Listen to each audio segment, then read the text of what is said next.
When I saw that video of the hospital lockdown, I was working overtime at the company's City Central Hospital urgently locked down. Personnel in protective suits were setting up a cordon at the hospital entrance. The ambulance lights were particularly glaring in the night. The cameraman had a strong northeastern accent. Oh my god, why is this hospital suddenly not allowing entry? I just brought my aunt here for an emergency visit. I instinctively frowned. Check the release time, 20 minutes ago. Skeptically I clicked into the comment section, but I found that the comment function had been disabled. This is not right. I put down my phone. I continued typing code. The final sprint before the Spring Festival. The entire development team was rushing a payment system project. In 3 more days, I could get my year-end bonus and drag my suitcase onto the high-speed train back to my hometown. My parents had already been bragging in the hometown group chat for a week, saying their excellent son was coming back. Did you see what happened at Central Hospital? Wang Xiaomin, who was sitting opposite me, suddenly asked. Her eyes were still glued to the screen. Just saw it. Maybe it's some new strain of rabies. My cousin works as a nurse there. She just sent a voice message home, crying very hard. There were screams in the background. This caught my attention. I stopped what I was doing and looked up. What happened? She said several madmen were sent to the emergency room, biting anyone they saw. Even the security guards couldn't stop them. Wang Xiaomin finally took her eyes off the screen. Rarely a look of fear appeared in her usually sharp and capable eyes.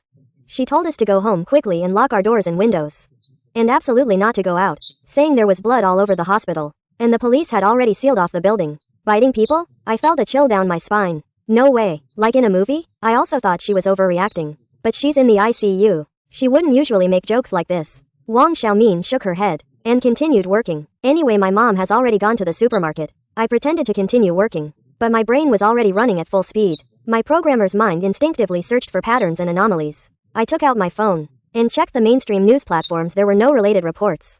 The original trending list seemed to be frozen, but the refresh frequency showed an abnormal surge in traffic. Only a few chaotic real-time traffic updates popped up. Signal anomalies in multiple base stations around City Central Hospital. Communication may be obstructed. Immediately after, the webpage suddenly turned into a mess of garbled characters, followed by a series of server connection timeouts. This wasn't ordinary network congestion. It was more like physical level disruption. As a programmer, I could tell this wasn't firewall interception, but a sudden interruption of data from the source, as if someone had physically cut off the hospital area, or the server room had suffered a direct impact. I switched to private social media group chats. The technical exchange groups for programmers had already started discussing. Something's wrong. Send a message. Everything I searched for about the hospital here was blocked. That hospital video just now can't be shared anymore. I quickly typed. Some medical personnel I know revealed the situation is dire. Some patients are exhibiting extreme madness and bloodthirsty tendencies. The authorities may have to implement martial law in key areas. I thought for a moment and added, I plan to stock up on supplies. Does anyone have any suggestions? The group chat instantly exploded. Is your source reliable, bro?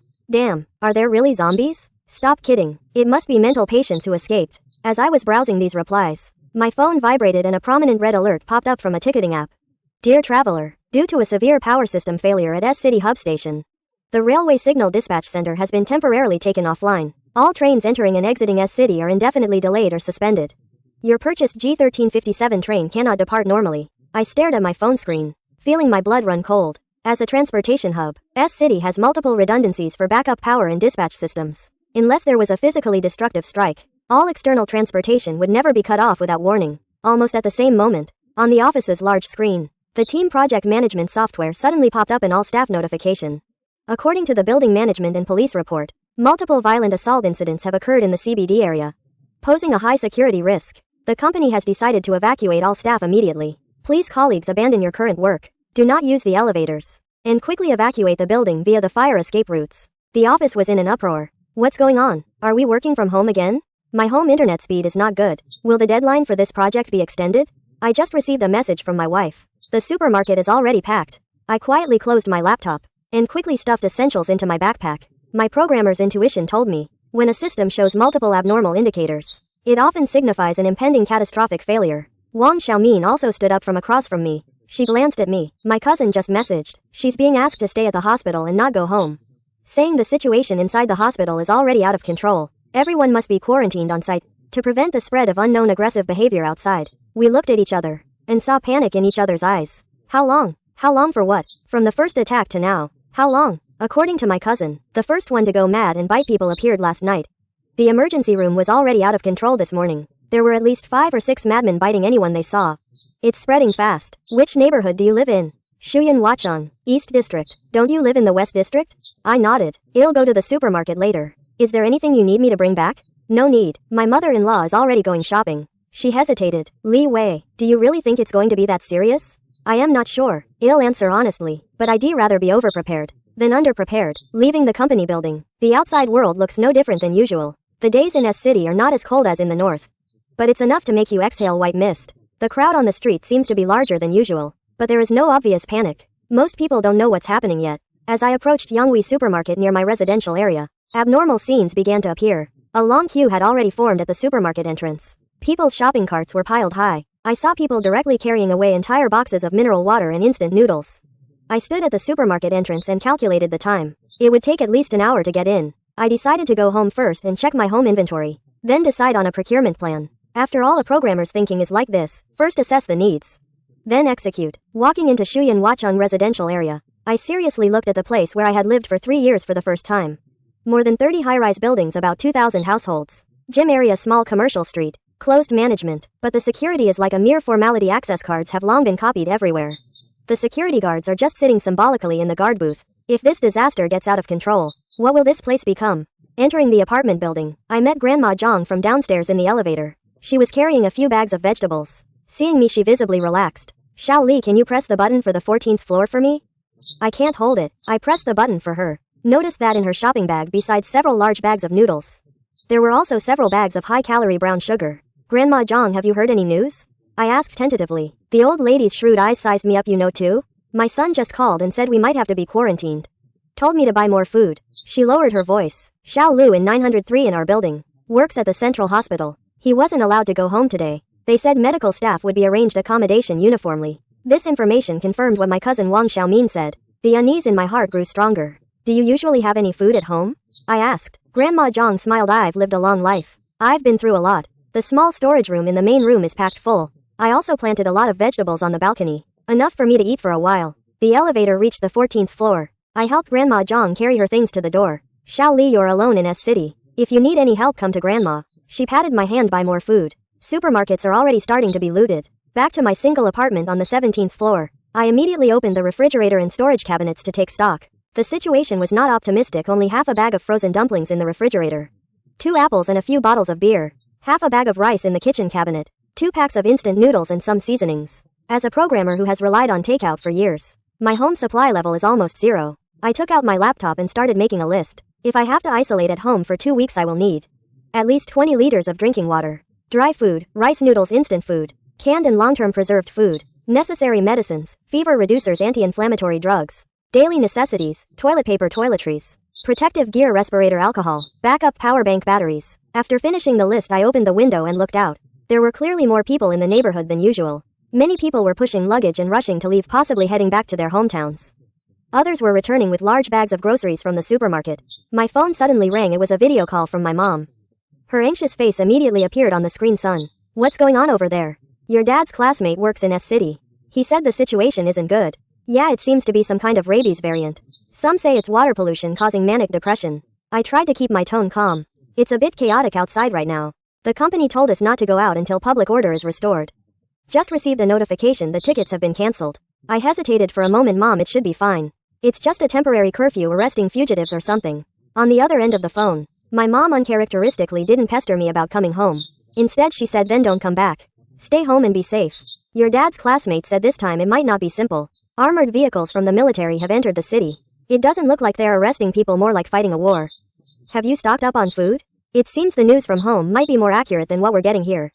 I was just about to go, I said. We don't have much stock at home. Oh, I told you to stock up on food more often. My mom nagged for a bit, then said nervously, son, if you feel something is wrong, find a safe place quickly. If you really have to drive back. Mom, the roads are too chaotic right now. There are roadblocks and fengzi everywhere. If I run around now, I'll only be heading for death. I gave a wry smile. Don't worry. I'll take care of myself. I'll call you often these few days to let you know I am safe. After hanging up the phone, I sat on the sofa and spaced out for a while. Outside the window, the sky was getting dark. The streetlights in the neighborhood flickered on. In the distance, the siren of an ambulance grew louder as it approached, and then faded away. My phone vibrated. It was an emergency traffic update from S-City Traffic Radio. Traffic incident.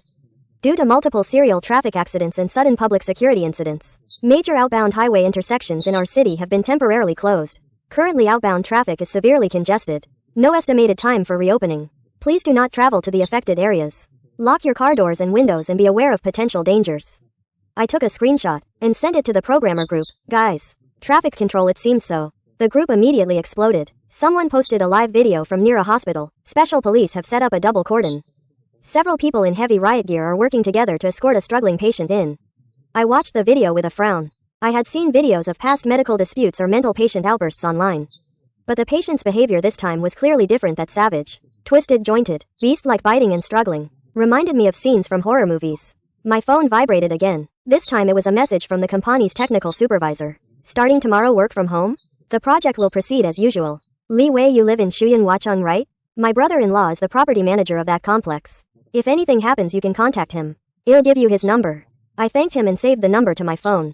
Heaven knows in the coming days how useful this connection will be. It was late at night. I decided to take advantage of the lull in supermarket crowds to hurry and shop. Before leaving, I specifically put on my respirator, alcohol spray, and a few shopping bags. In the elevator, I met a young couple. The woman looked about 7 or 8 months pregnant. Are you going to the supermarket too? The man initiated the conversation. We just came back from over there. Don't go, the shelves are almost cleared out. I was a little shocked. We managed to grab the last 2 cases of bottled water. He pointed to the large bags by the door. Instant noodles. There were no more noodles, rice, or anything like that. The frozen food section was a battlefield. So what else is there to buy? The snack shelves, however, were untouched. The pregnant woman interjected. There are still some vegetables and fruits, but all the fresh ones are gone. Oh, and the pharmacies are also packed. Even band-aids are out of stock. The elevator reached the first floor. The man extended his hand. I am Lin Yang from 1602. This is my wife Huang Xiaoyu. Li Wei 1703. I shook his hand. Your wife's condition. Do you need to stock up on essentials? Let me see if I can help. Thank you, we're reasonably well prepared. Lin Yang gave a tired smile. Xiaoyu's due date is in March. I hope everything will be back to normal by then. I didn't tell him that based on the information I had seen. This situation might be much more complicated than he imagined. Leaving the residential complex, there were noticeably more people on the streets than during the day. Everyone seemed to be in a hurry. Quite a few people were dragging suitcases, perhaps trying to leave S-City before traffic control. There were long queues outside the convenience stores by the roadside. Everyone was carrying full shopping bags. As Lin Yang had said, Yonghui supermarket was indeed almost completely looted. I walked around the shelves, found some overlooked supplies, a few bags of beans, red beans, soybeans, some canned yellow peaches, 8 treasure porridge, several packs of biscuits, and a large bag of potatoes. I found the last few boxes of hot pot balls and some frozen dumplings. At checkout, the cashier was visibly exhausted. She scanned the items mechanically and said to me, everyone's gone crazy today. It hasn't stopped since this afternoon. Is the situation really that serious? He glanced at me. My sister works in the hospital cafeteria. She said the medical staff aren't even allowed to go home. The hospital morgue is already full. I heard the emergency building has been welded shut. It's full of screams and the army is building walls outside. You figure it out yourself. Leaving the supermarket, the moon was already high in the sky. The crowds on the street began to thin out, but the sound of sirens could still be heard in the distance. I quickened my pace. Suddenly I noticed the pharmacy across from the residential complex was still lit. With a hopeful thought, I walked in. The pharmacy was empty. Only an elderly pharmacist sat behind the counter. Is there anything you need? He asked gently. Do you have any fever reducers and anti-inflammatories? Fever reducers are sold out, but there are still some anti-inflammatories. He stood up and took a few boxes of medicine from the shelf. Anything else? Masks and alcohol are also gone. I thought for a moment. Do you have band-aids and bandages? And some vitamins and disinfectants. He smiled slightly. You're very calm, young man. Most people only buy fever reducers and masks, forgetting about other things they might need. As he was packaging these medicines for me, a commotion suddenly erupted outside the pharmacy. An ambulance sped past, followed by the wailing sirens of police cars. It's starting, the old pharmacist sighed. I hope this time I can control it. You seem to know something? I took the medicine and couldn't help but ask. He glanced at me. His voice was low. I've been in this business for 40 years. What haven't I seen? But this time, I heard from a colleague. The central hospital already has medical staff infected. The symptoms are very strange. Extreme irritability after a fever. Very aggressive. I hesitated. Zombies? The old pharmacist's expression became solemn. I don't know what that is, but I know that by this time tomorrow, I might not be here. He pointed under the counter. I saw a packed travel bag. I plan to go to my old house in the suburbs after closing tonight. There's a vegetable garden there, far from people. Back to the residential area. Security had obviously been strengthened. There were 2 more security guards at the entrance. They were checking the access cards of everyone entering and exiting. I scanned the code to enter. I heard a voice from a walkie-talkie of one of the security guards. Notify all on-duty personnel. Starting tomorrow, lockdown management will be implemented. No outsiders allowed in. I ran into Wang Xiaomin, whom I had met in the afternoon. She looked exhausted, holding several bags of instant food. Are you okay? I asked. She shook her head. My cousin, she just sent me a message, saying some colleagues at the hospital have been quarantined. They were bitten by patients while working and developed symptoms a few hours later. Her voice trembled. The government is deploying the army. This is not a normal flu or riot. The elevator arrived at the 7th floor 17th unit. I hesitated for a moment. Do you want to come to my place for a bit? We can exchange information. Wang Xiaomin smiled tiredly. I need to hurry home and settle my mother-in-law. It's like the end of the world is coming. She paused. But we can create a group. Just for our building. Notify each other if anything happens. I nodded. Give me your WeChat. Back home, I put down the supplies I bought. Took a deep breath. The city lights outside the window were still brilliant. It looked no different from usual. But I knew. A storm was brewing. I took out my phone. Created a group named Building 17 Mutual Aid Group. And added Wang Xiaomin and the property manager's contact information given to me by the technical supervisor as the first message in the group. Hello everyone, I am Li Wei from 1703. Given the current situation, it is recommended that we share resources and get through this together. If you have any information or need help, please say so in the group. After sending, I sent another message. According to reliable sources, the situation this time may be more serious than imagined. This situation might be more serious than imagined. I suggest everyone prepare at least 2 weeks of supplies. If you encounter difficulties, you can ask for help in the group. Put down your phone. I walked to the window. In the direction of the hospital in the distance, the red lights of the police car were particularly striking in the night. In the night sky of S City, a light rain had begun to fall at some point. Raindrops pattered against the window, making a faint sound. My phone suddenly vibrated. It was a message from a high school classmate from my hometown. Hurry back. I just heard S City is going into lockdown. I replied. It's too late. Traffic is already controlled. He sent another video. It was footage from inside a hospital circulating online. A patient was being held down on the hospital bed by 5 or 6 medical staff, yet still struggled like a wild beast, letting out inhuman roars. I stared at the video again and again, until the phone screen went dark due to inactivity. I finally became convinced that the world we knew was coming to an end. An ordinary programmer would face unprecedented challenges in this strange new world. In the phone group, over a dozen neighbors had already joined, with people constantly sending messages of fear and questions. I took a deep breath and began to answer their questions, providing as much information as I knew. From now on, my role would be more than just an observer. I was woken up by the frantic vibration of my phone. Building 17 Mutual Aid Group had gained 57 members overnight, nearly half of the building's residents. Notifications kept pouring in. I scrolled up reading them one by one. Some were asking for the latest hospital situation. Others were inquiring where to buy food. And more were filled with panic and speculation. Heard it's some kind of new potent virus leak. My friend is a medical worker. Said over a dozen colleagues have been quarantined. Who knows if we can leave S City now? My daughter is still out of town. I rubbed my eyes and looked out the window. The sky was overcast, yet there were already quite a few people active in the residential area. Several private cars were parked near the community entrance. As if preparing to leave, a long queue had formed outside the security booth, likely residents consulting about travel policies. My phone vibrated again. This time it was an official text message. S City Public Security Early Warning Center notification. Due to large-scale violent riots occurring in the city, and with a strong tendency to spread, the entire city is immediately entering Level 1 alert status. Police have sealed off key areas. For your safety, all citizens are urged to return home immediately. Reinforce doors and windows. Do not open the door for strangers. And stay away from any individuals exhibiting abnormal behavior. So the whole city is under martial law. I couldn't help but gasp. This level of control was usually only heard of in war or nuclear leak drills. No buffer period, no explanation of the reason. It came too quickly and too desperately. Gives off a sense of being out of control. I was about to forward this message in the group. Property manager Chen Wei spoke first. Hello all property owners. I am Chen Wei, property manager of Shuyan Wacheng. The situation is extremely critical. To ensure everyone's safety, the property has urgently activated the wartime defense plan. We are using riot shields to seal off the east, west, and south entrances and exits. Only the north gate will be kept as the sole emergency passage. Security personnel armed and on duty have been arranged. All property owners please return home immediately. Lock your doors and windows. Loitering in public areas is strictly prohibited. Any suspicious individuals attempting to force their way in, we will directly take coercive measures.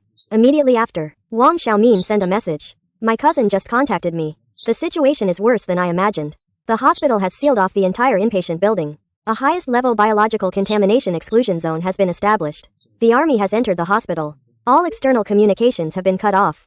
The group chat was in an uproar. I noticed a newly joined user. Lin Yang 1602. The expectant father I met in the elevator last night. The situation might be more serious than officially stated. I work at the Municipal Public Security Bureau. Yesterday I received an internal notice. Some police officers have already been infected while handling a stabbing incident. Symptoms include high fever, extreme irritability, and aggressive behavior. Most importantly, they actively bite people. As soon as this message came out, The group chat exploded. I quickly replied, if this is true, we should be prepared. I suggest everyone stay at home. W. Reduce contact. WE if you must go out. W. Wear a respirator, long sleeves, and do not approach anyone behaving abnormally. Manager Chen followed up with a message. The property is organizing control measures. Public areas will be disinfected today. If any owner sees an abnormal situation, please report it immediately. I put down my phone. Looking out the window, I could hear the siren of an ambulance in the distance. More frequent than usual. From my vantage point, I could see the north gate of the community. Security guards had already started checking everyone entering and exiting. Some residents were waiting for the guards. They seemed agitated. A rapid knocking at the door interrupted my thoughts. Through the peephole, I saw Wang Xiaomin's anxious face. After opening the door, she practically rushed in, clutching her phone tightly. Her face was pale. Her voice trembled. My cousin she was attacked during a video call. My heart sank. What happened? We were on a video call. She was on night shift at the hospital. Suddenly a patient rushed out from behind her. Wang Xiaomin's voice choked. That patient bit her shoulder. Then the screen went black. I tried calling again. Her phone was turned off. I asked her to sit down. Poured her a glass of water. Are there any other ways to contact the hospital to confirm the situation? She shook her head. I called for an ambulance.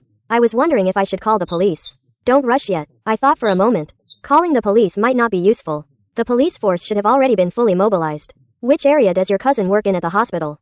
Right next to the infectious disease department. Wang Xiaomin cupped her hands around her water cup, her knuckles turning white. I am very scared. The symptoms of those patients she described were too abnormal. High fever that wouldn't subside, delirious, and extremely violent. They would attack anyone who got close. The most terrifying thing was that people who were bitten would quickly develop the same symptoms. My mind raced. If this virus spreads through bites, and the transformation speed is this fast, the chain of mass infection will grow exponentially. I unconsciously used programmers' terms. If not controlled properly, the growth curve will become steep in a short period. Wang Xiaomin looked at me. I didn't answer directly. Did your cousin mention an incubation period? How long does it take from being bitten to showing symptoms? She said it was very fast. 2 to 3 hours. That's why the situation in the hospital is so chaotic. They didn't have time to isolate. A 2 to 3 hour incubation period. Almost no buffer time for prevention. I suddenly had an ominous premonition. When was your cousin bitten? Wang Xiaomin checked her phone. About 2 hours ago. We exchanged a look, simultaneously understanding the seriousness of the situation. I immediately picked up my phone and sent a message to the mutual aid group. Urgent reminder. This is not an infectious disease. It's some kind of biological mutation. The main transmission routes are blood and bodily fluid contact, especially bites. The transformation speed is extremely fast. Within 2 to 3 hours. Everyone please immediately lock your doors. Prepare self-defense weapons. If you find someone around you with bloodshot eyes losing their mind or showing signs of biting, immediately distance yourself and confine them to a sealed space. Do not hesitate. That is no longer your family member. As soon as I sent this message, the group exploded. Messages of doubt, panic, and verification flooded in like snowflakes. I didn't have time to respond to each one. I added another message. The situation is urgent. This is not a rumor. I have reliable sources. There might be a large-scale infection around the hospital today. Everyone please be prepared. Especially areas close to the hospital should be extra vigilant. Property manager Chen Wei quickly responded. We have also received similar reports to what Li Wei said. The property management is strengthening community control and order maintenance. All entrances and exits will be strictly managed. We ask all residents for their understanding and cooperation. With the property management's endorsement, the doubts in the group decreased. Received. Instead there was more panic and pleas for help. My child has a fever. Has he been infected? Does anyone know which pharmacies are still open? Should we organize people to guard the building? To prevent infected people from entering. Facing these problems, I was at a loss for words for a moment. At this time Wang Xiaomin stood up. I have to go home. My mother-in-law is still waiting for me at home. I called out to her since your cousin is a medical professional. Did she mention any preventive or response measures? Wang Xiaomin thought for a moment. She said the infection is transmitted through bodily fluids. Mainly saliva and blood, so being bitten is the most dangerous. Also the infected seem to be particularly sensitive to sound, attracted by loud noises. This information is crucial for us. I nodded. Thank you for telling me this. If there are any new developments, please inform me immediately. After seeing Wang Xiaomin off, I immediately shared this crucial information in the group chat, and suggested everyone reduce noise. 123 to avoid attracting unnecessary attention. Within 10 minutes, the community broadcast suddenly announced an emergency notice. All residents please return home immediately and close doors and windows. A safety incident has occurred near the north gate of the community. Property management and police are handling it. Repeat, all residents please return home immediately. I suddenly stood up and rushed to the window. From my angle, I could see chaos at the north gate of the community. Several police cars and ambulances were parked there, with sirens blaring. A group of people were scattering and fleeing while next to the security booth. Several uniformed individuals were fighting something. Even from this distance, I could feel the unusual atmosphere. It wasn't just a normal disturbance, but a more primal, more bloody scene. My phone vibrated again. It was a message from Lin Yang. Something happened at the north gate. Someone from the hospital direction rushed into the community and bit 2 security guards. Something happened at the north gate. Someone from the police have arrived, but the situation is chaotic. Something happened at the north gate. Someone. My heart raced, my palms started to sweat. Something happened at the north gate. Someone. My heart raced, my palms started to sweat. Things were escalating at a terrifying speed. It perfectly matched my previous prediction. If the hospital got out of control, the infection chain would spread exponentially. Outside the window, the sirens suddenly stopped. They were replaced by a crisp gunshot. Then a second, a third. I couldn't help but take half a step back. In China, police opening fire is an extremely rare event. The situation must be more serious than we imagined. My phone vibrated again. It was an emergency notice from Manager Chen. A serious security incident occurred at the north gate just now. A suspected infected person attacked the security guards, who have been apprehended by the police. Unfortunately, 2 security guards were injured and have been sent to the hospital. The north gate is temporarily closed and all entry and exit will be rerouted to the east gate. With increased checks, all residents are requested to stay indoors unless necessary and remain vigilant. I immediately replied to Manager Chen, back. Based on the information I have, the bitten individuals are likely to transform in a short period. It is recommended to immediately isolate all personnel who had contact with the infected, including security guards and residents who assisted in handling the incident. Manager Chen quickly responded, already reported to higher authorities. Awaiting professional handling. Back. The community has activated its emergency response plan. Back. Additional patrols have been deployed, and any abnormalities will be reported immediately. The atmosphere in the group chat became increasingly tense. Some suggested forming a self-defense force, while others said more supplies should be stockpiled. Still others suggested sealing off the entrances to each building. 1409 to prevent the spread of infection. Facing these chaotic messages and suggestions, I couldn't help but ponder what role I should play. As an ordinary programmer, I have no medical knowledge, nor do I have emergency management experience. But I have logical thinking and the ability to analyze problems. Perhaps this is exactly what the current situation needs most. I sent a message to the group, dear neighbors. Although the situation is urgent, please remain calm. I suggest we first protect ourselves, and then consider how to help each other. Plus, specifically 1. Each family counts their supplies. Assess how long they can last. Those with special needs such as patients with chronic illnesses, pregnant women, the elderly and children, please report in the group. For unified coordination, those with professional backgrounds in medicine, security or material management, please step forward. Form specialized teams. After this message was sent, the group was silent for a while. Then people gradually began to respond. First, an elderly person who claimed to be a retired doctor expressed willingness to provide medical consultation. Then several young people said they could assist with material distribution. Some also suggested organizing floor liaisons, responsible for information dissemination and needs collection. Just as the discussion was gradually becoming orderly, a rapid knocking sound interrupted my thoughts again. This time it was my neighbor from 1704 across the hall. Hello. A middle-aged man about 50 years old. We had hardly ever communicated before. He panted, covered in sweat. Mr. Li, I am He Zigang. I saw in the group that you are very decisive, so I came to discuss with you. My wife just went downstairs to take out the trash. She saw someone squatting in the corner of the elevator room, behaving very strangely, shaking and making strange noises from his mouth. My heart skipped a beat. Where is the person now? Still in the elevator room. My wife ran home quickly. I originally wanted to call the police, but the police are probably too busy now. Didn't the group say the property management was handling it? But I called the property management and the line was busy. I quickly picked up my phone, sent a message to the property manager. At the same time, I said to He Zigang, please go home and lock your door. Don't come out. I will contact property management to handle it. He Zigang hesitated for a moment, wondering if they should go together. A few men. What if it's just a sick person?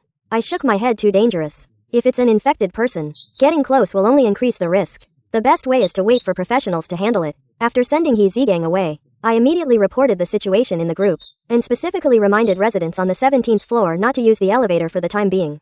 Lock doors and windows. Just as I was waiting for a reply from property management, a scream suddenly came from the hallway, followed by the sound of heavy objects falling and a series of rapid footsteps. My heart almost stopped. My intuition told me that danger had arrived at my doorstep. Quickly locked the door from the inside. I pressed myself against the door, listening to the sounds outside. Confused sounds came from the hallway. Someone was shouting. Someone was running. And a strange, almost inhuman growl. My phone vibrated. It was a message from He Zigang. Call the police quickly. That person attacked my wife. I just asked to open the door to see what was happening. That person suddenly rushed over and tried to bite her. It pushed me. I blocked it with a mop. Pulled her back into the room and locked the door.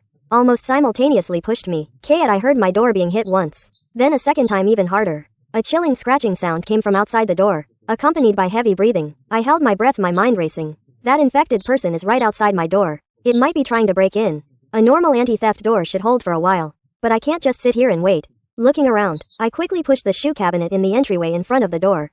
Then I grabbed the biggest kitchen knife from the kitchen and quietly approached the door. The banging and scratching outside the door lasted for about 2 minutes. Then it suddenly stopped. I held my breath and heard the voices of other residents in the hallway. It seemed like someone had come out to check. "Oh my god, who is that? It looks like Xiao Lu from 903. A female voice exclaimed. "Don't go near him," a male voice warned. Then there was a chaotic sound of footsteps and screams. It seems the infected person has moved on to a new target. I quickly grabbed my phone and called the property manager. The phone rang for a long time before being answered. Manager Chen's tired voice came from the other end. "Mr. Li, we're very busy right now. There's an infected person on the 17th floor." I stated the situation directly. It might be a resident from 903. And they're attacking other residents now. There was a few seconds of silence on the other end. "We know. Someone has already reported it. Security personnel are on their way. Please stay home and don't go out. Do you have protective gear? These infected people are very dangerous. It's hard for ordinary people to control them. We have riot shields and stun batons." Manager Chen's voice sounded uncertain. The city has sent professional personnel, but it might take time. After hanging up the phone, I immediately sent a message to He Zigang to confirm his safety. Then I reported the situation in the group chat, warning everyone to lock their doors and windows and stay indoors. The next half hour was the longest time I had ever experienced. Sometimes there were shouts and bangs from the hallway. Sometimes it returned to an eerie silence.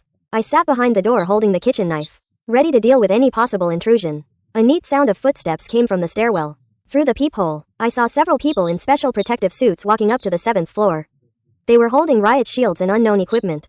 Their movements were swift and coordinated. "Where is the infected person?" one of them asked. "By the elevator," someone replied. Then there was a chaotic sound.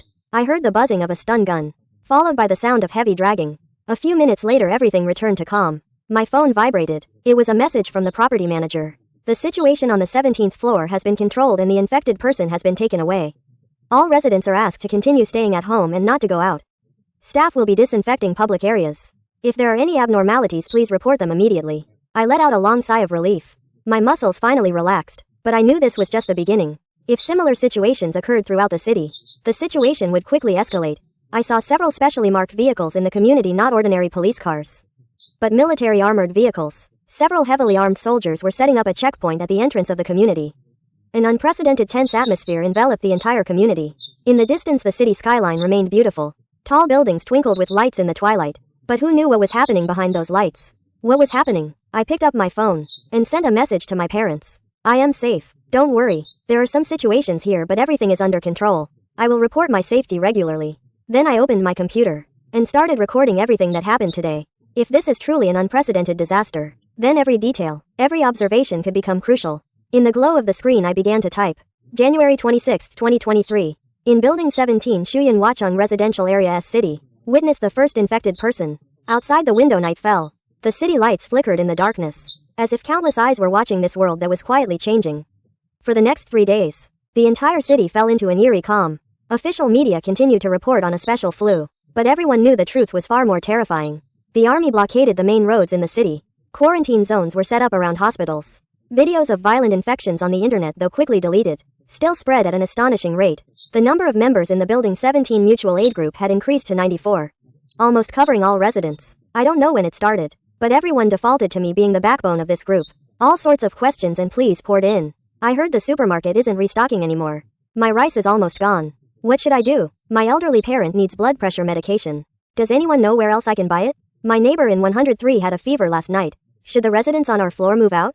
Facing these questions, I constantly reminded myself, I am just a programmer, not a doctor, not a police officer, and certainly not a savior. But every time I saw the fearful and helpless messages in the group, I couldn't help but want to do something. On the morning of the 3rd day, I was boiling water in the kitchen to make instant noodles, when my phone vibrated urgently. It was He Zigang calling. "Mr. Li, could you please come down? There's been a situation in the storage room on the 7th floor." "What kind of situation?" I asked cautiously. "It's not an infected person," he quickly explained. "It's a supply issue. We found someone hoarding a lot of things, but now many residents are running out of food. People are getting a bit agitated." Hanging up the phone, I put on my clothes. After a moment's hesitation, I still stuffed the kitchen knife into my backpack. In these 3 days, there had been 2 more infection incidents in the Shaoku. Although they were quickly contained, who knew where the next one would pop up? The elevator had a prominent warning sign. Reduce outings. Wear a respirator. Report any abnormalities immediately. Someone had used a black marker to graffiti. arriving at the 7th floor. As soon as I stepped out of the elevator, I heard shouting. More than a dozen people were gathered at the end of the corridor in front of the storage room. The atmosphere was tense. He Zigang saw me. Mr. Li is here. In the crowd, a man in his 40s was blocking the storage room door, anxiously explaining something. Seeing me approach, he raised his voice. These are all legal property of my family. I have been shopping on Taobao for 3 months. It's my own reserve. Why should I share it with you? Several young people stood opposite. One of them, a young man about 25 or 26 years old, was agitated. These are special times. Look at what you've hoarded. This is enough for 5 families to eat for a month. Several households in our building have already run out of food. The man surnamed Zhao. I recognized him as a resident of 701. That's because you didn't prepare. What does it have to do with me? My wife is pregnant. I have to plan for my family. The neighbors watching chimed in. Some supported Mr. Zhao's right to keep his supplies. Others insisted on sharing resources. The argument grew more heated. I even saw a few young men clenching their fists. Everyone calm down first. I raised my voice and walked into the middle of the crowd. First, let's clarify the situation. He Zigang briefly explained. Mr. Zhao is a Taobao personal shopper. He has stored a lot of daily necessities and food in the public storage room on the 7th floor. Someone came to get something this morning and accidentally saw it, and the news spread. Some families have already run out of food and want to buy some from him, but he is unwilling. I turned to Mr. Zhao. May I see what you have stored? He hesitated, but finally opened the storage room door. The sight inside made everyone present gasp. The entire storage room, about 10 square meters, was almost completely filled. Cases of bottled water were piled up to the ceiling. Rice flour and cooking oil were all available. I am a personal shopper, Mr. Zhao explained, with a lack of confidence. These are my inventory, and also my family's reserves. I looked around, and saw those anxious faces, knowing that the situation was not good. If not handled properly, this could easily escalate into a violent conflict. And in the current situation, any unrest could bring fatal risks. Mr. Zhao, I tried to keep my voice calm. I understand your desire to protect your family, but these are extraordinary times. The community has been sealed off, and supplies cannot be replenished. If this continues, some people will go hungry, and the situation will be even harder to control. Then what do you want? Mr. Zhao asked warily. To rob me of my things. I shook my head. We can establish a fair resource sharing mechanism. You can keep enough for your family's use, and exchange the rest with needy neighbors at a reasonable price. Not necessarily money. It can also be services or other items. Seeing Mr. Zhao still hesitant, I added, if the situation deteriorates, it will be difficult for individual households to cope alone. We need to unite, help each other. This is not only for everyone, but also for your own safety. A harmonious and stable environment is also the best guarantee for you and your family. Someone in the crowd echoed. What if your family needs help one day? Mr. Zhao's expression began to soften. His phone rang. After answering the call, his face turned pale. My wife said she has a fever. 38.5 degrees. The scene instantly fell silent. Under the current circumstances, what does a fever mean? Everyone knew it in their hearts. I tried to comfort him. A common cold can also cause a fever. Do you have any fever reducers at home? Mr. Zhao shook his head. I wanted to go out and buy some the day before yesterday, but the community wouldn't let us leave. This is an opportunity. I turned to the crowd. Does anyone have fever reducers at home? A middle-aged woman raised her hand. I have ibuprofen. I have a thermometer here, another person said. Mr. Zhao looked at these neighbors who voluntarily offered help. The wariness in his eyes gradually disappeared. He took a deep breath. I agree to share some of the supplies, but I need to keep enough for my family's share. The potential conflict was diffused. In the next 2 hours, we simply inventoried the supplies in the storage room and formulated a preliminary distribution plan. Mr. Zhao kept about 30% of the supplies for household use. The rest was registered, and residents could apply based on their needs. It's not free, but obtained through bartering or providing services. In this process, I noticed that several neighbors showed special talents. Aunt Zhou from 801 is a retired accountant and volunteered to help establish the supply ledger. Xiao Zhang, a college student from 1505, is proficient in computers and promised to develop a simple supply management system. Several strong young men volunteered to form a delivery team, responsible for delivering supplies to families in need. This incident became a turning point. I posted a proposal in the mutual aid group. Send me after sending the matter of the 7th floor storage room today. In this special period, send. Each of us may face material shortages or other difficulties. It is suggested that we establish a mutual aid and sharing platform. Register idle or surplus materials, and those in need can apply. It is not a free request, but obtained through exchange or service, ensuring fairness and reasonableness. Suddenly someone in the group sent a message. Hospital direction. I immediately rushed to the window. From my home's perspective, you can see the outline of the distant hospital. What was shocking was, the normally bright lights of the hospital suddenly went out. Immediately after, several red signal flares pierced the night sky, illuminating the area a bloody red. The dense gunfire erupted like popping beans. Several military helicopters hovered overhead. Huge searchlight beams anxiously swept between the buildings. The group quickly exploded. That's an explosion. Did you hear the sound? Saw military vehicles heading that way. Has the hospital lost control? Will there be infected people running out? Just as everyone was guessing in fear, an official message was pushed to everyone's phone. City Special Public Security Command Notice. Tonight at 21:35, emergency military exercises and riot control will be conducted in the areas surrounding Central Hospital. The relevant areas have been sealed off at the highest level. We urge all citizens to stay at home. Close windows and doors tightly. And do not go to watch or approach the cordon. But this only made people more uneasy. Almost simultaneously, Gang sent me a private message in the group chat. Something's wrong. An old colleague from the bureau gave me the inside scoop.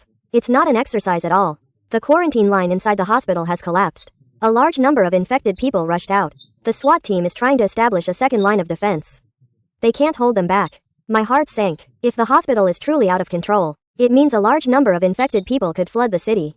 Considering the speed of infection spread, the consequences are unimaginable. I immediately sent a message in the group chat. Regardless of the official announcement, JKL, we must prepare for the worst. Everyone stay vigilant. 123 GHI def. Reduce going out. 123 GHI def.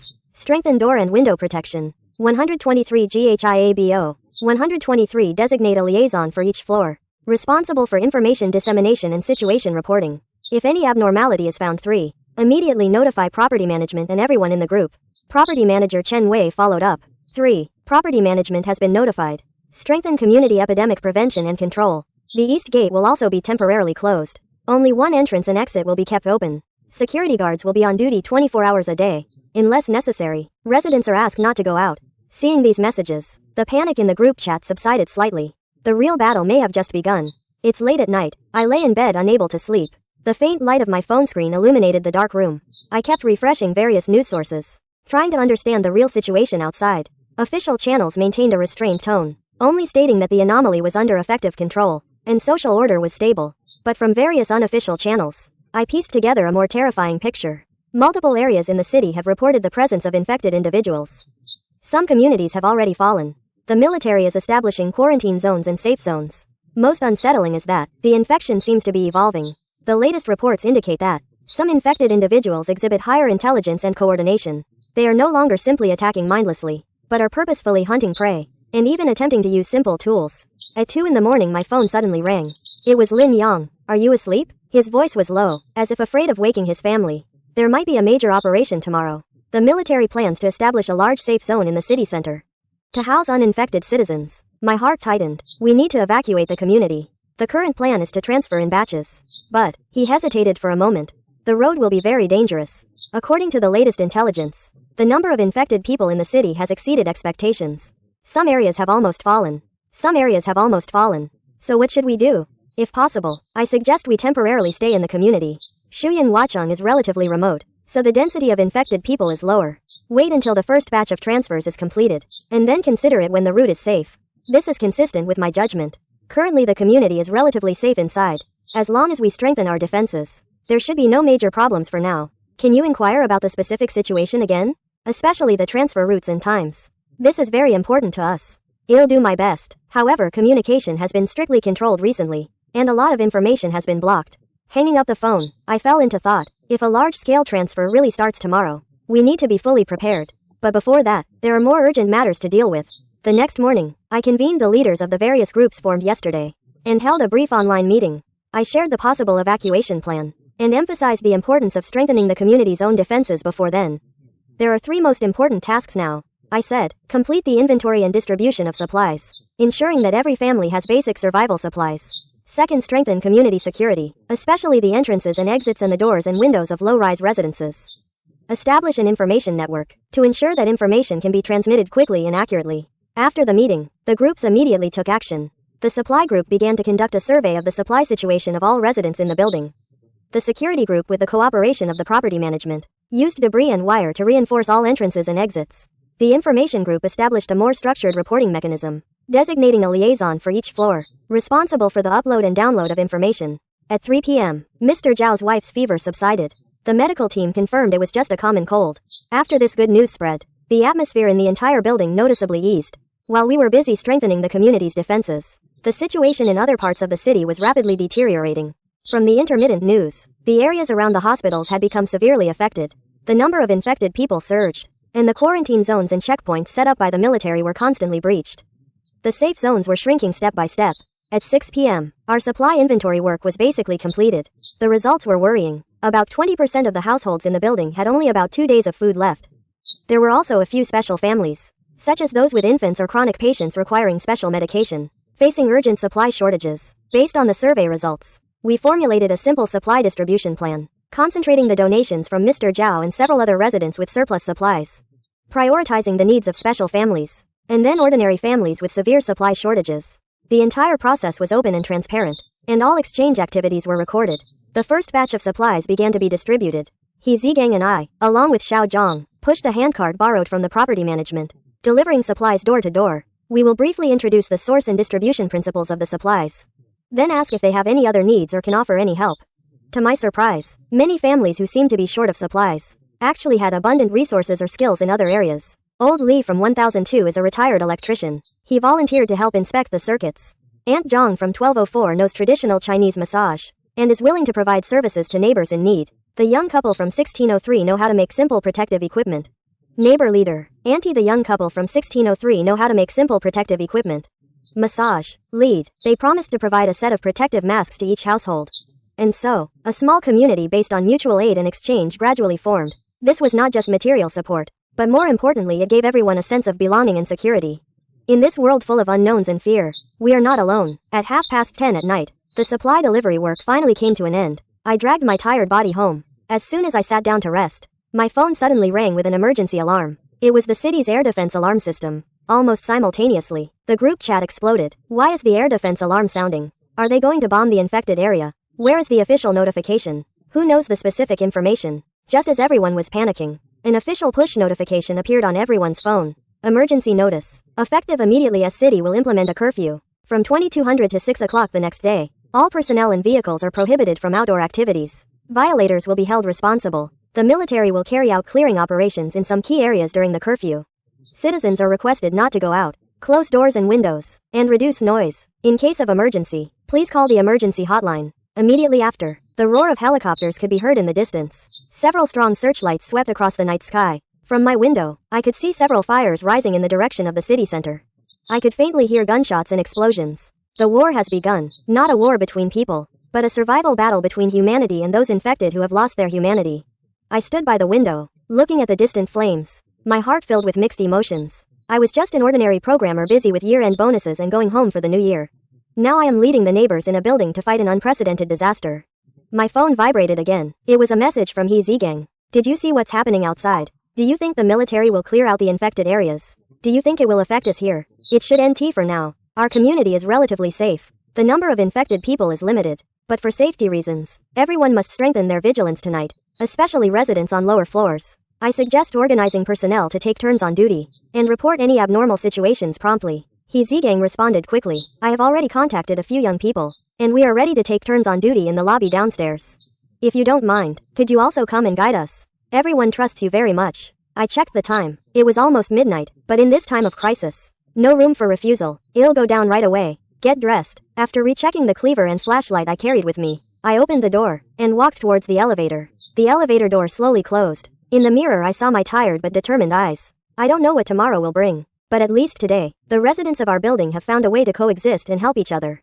And this is perhaps the key to surviving the apocalypse. Not only having enough supplies and protection, but also having mutual trust and support. The elevator reached the first floor. The moment the door opened, I saw several neighbors already gathered in the lobby. Some simple defensive tools were neatly placed in the corner. He Zigang walked towards me, with a rare smile on his face. We've been waiting for you for a long time. I couldn't help but smile. This title, which I found absurd 3 days ago, now sounds inexplicably fitting. At this time when the world is turned upside down, each of us is forced to play a new role. And I, a programmer who originally only cared about code and debugging, now have to learn to take on the role of a leader, coordinator and protector. Then let's begin. I looked around and said to this group of impromptu night watchmen, the first thing to clarify is, our purpose for the night watch is not to fight the infected, but for early warning, detecting anomalies, and reporting them immediately. Don't be a hero. Safety first. Do you understand? Everyone answered in unison. Understood. The sound of the air raid siren gradually faded, replaced by the faint sounds of explosions and helicopters in the night wind.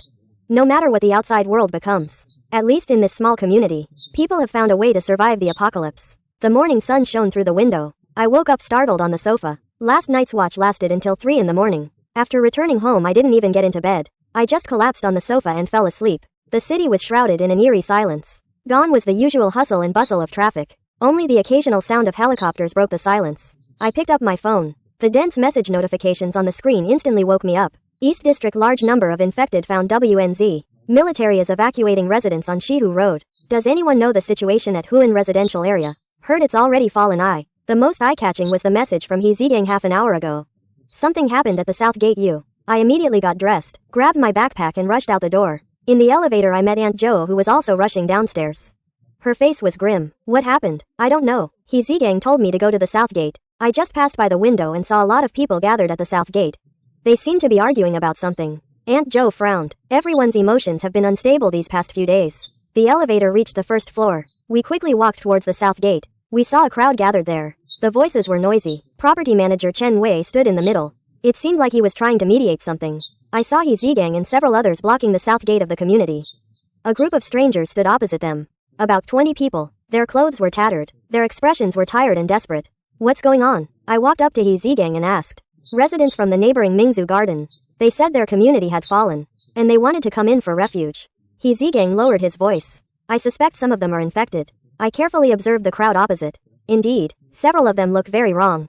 Their faces were flushed. Their eyes were unfocused. They couldn't stand steadily. But what was even more heartbreaking was, there were elderly people and children among them.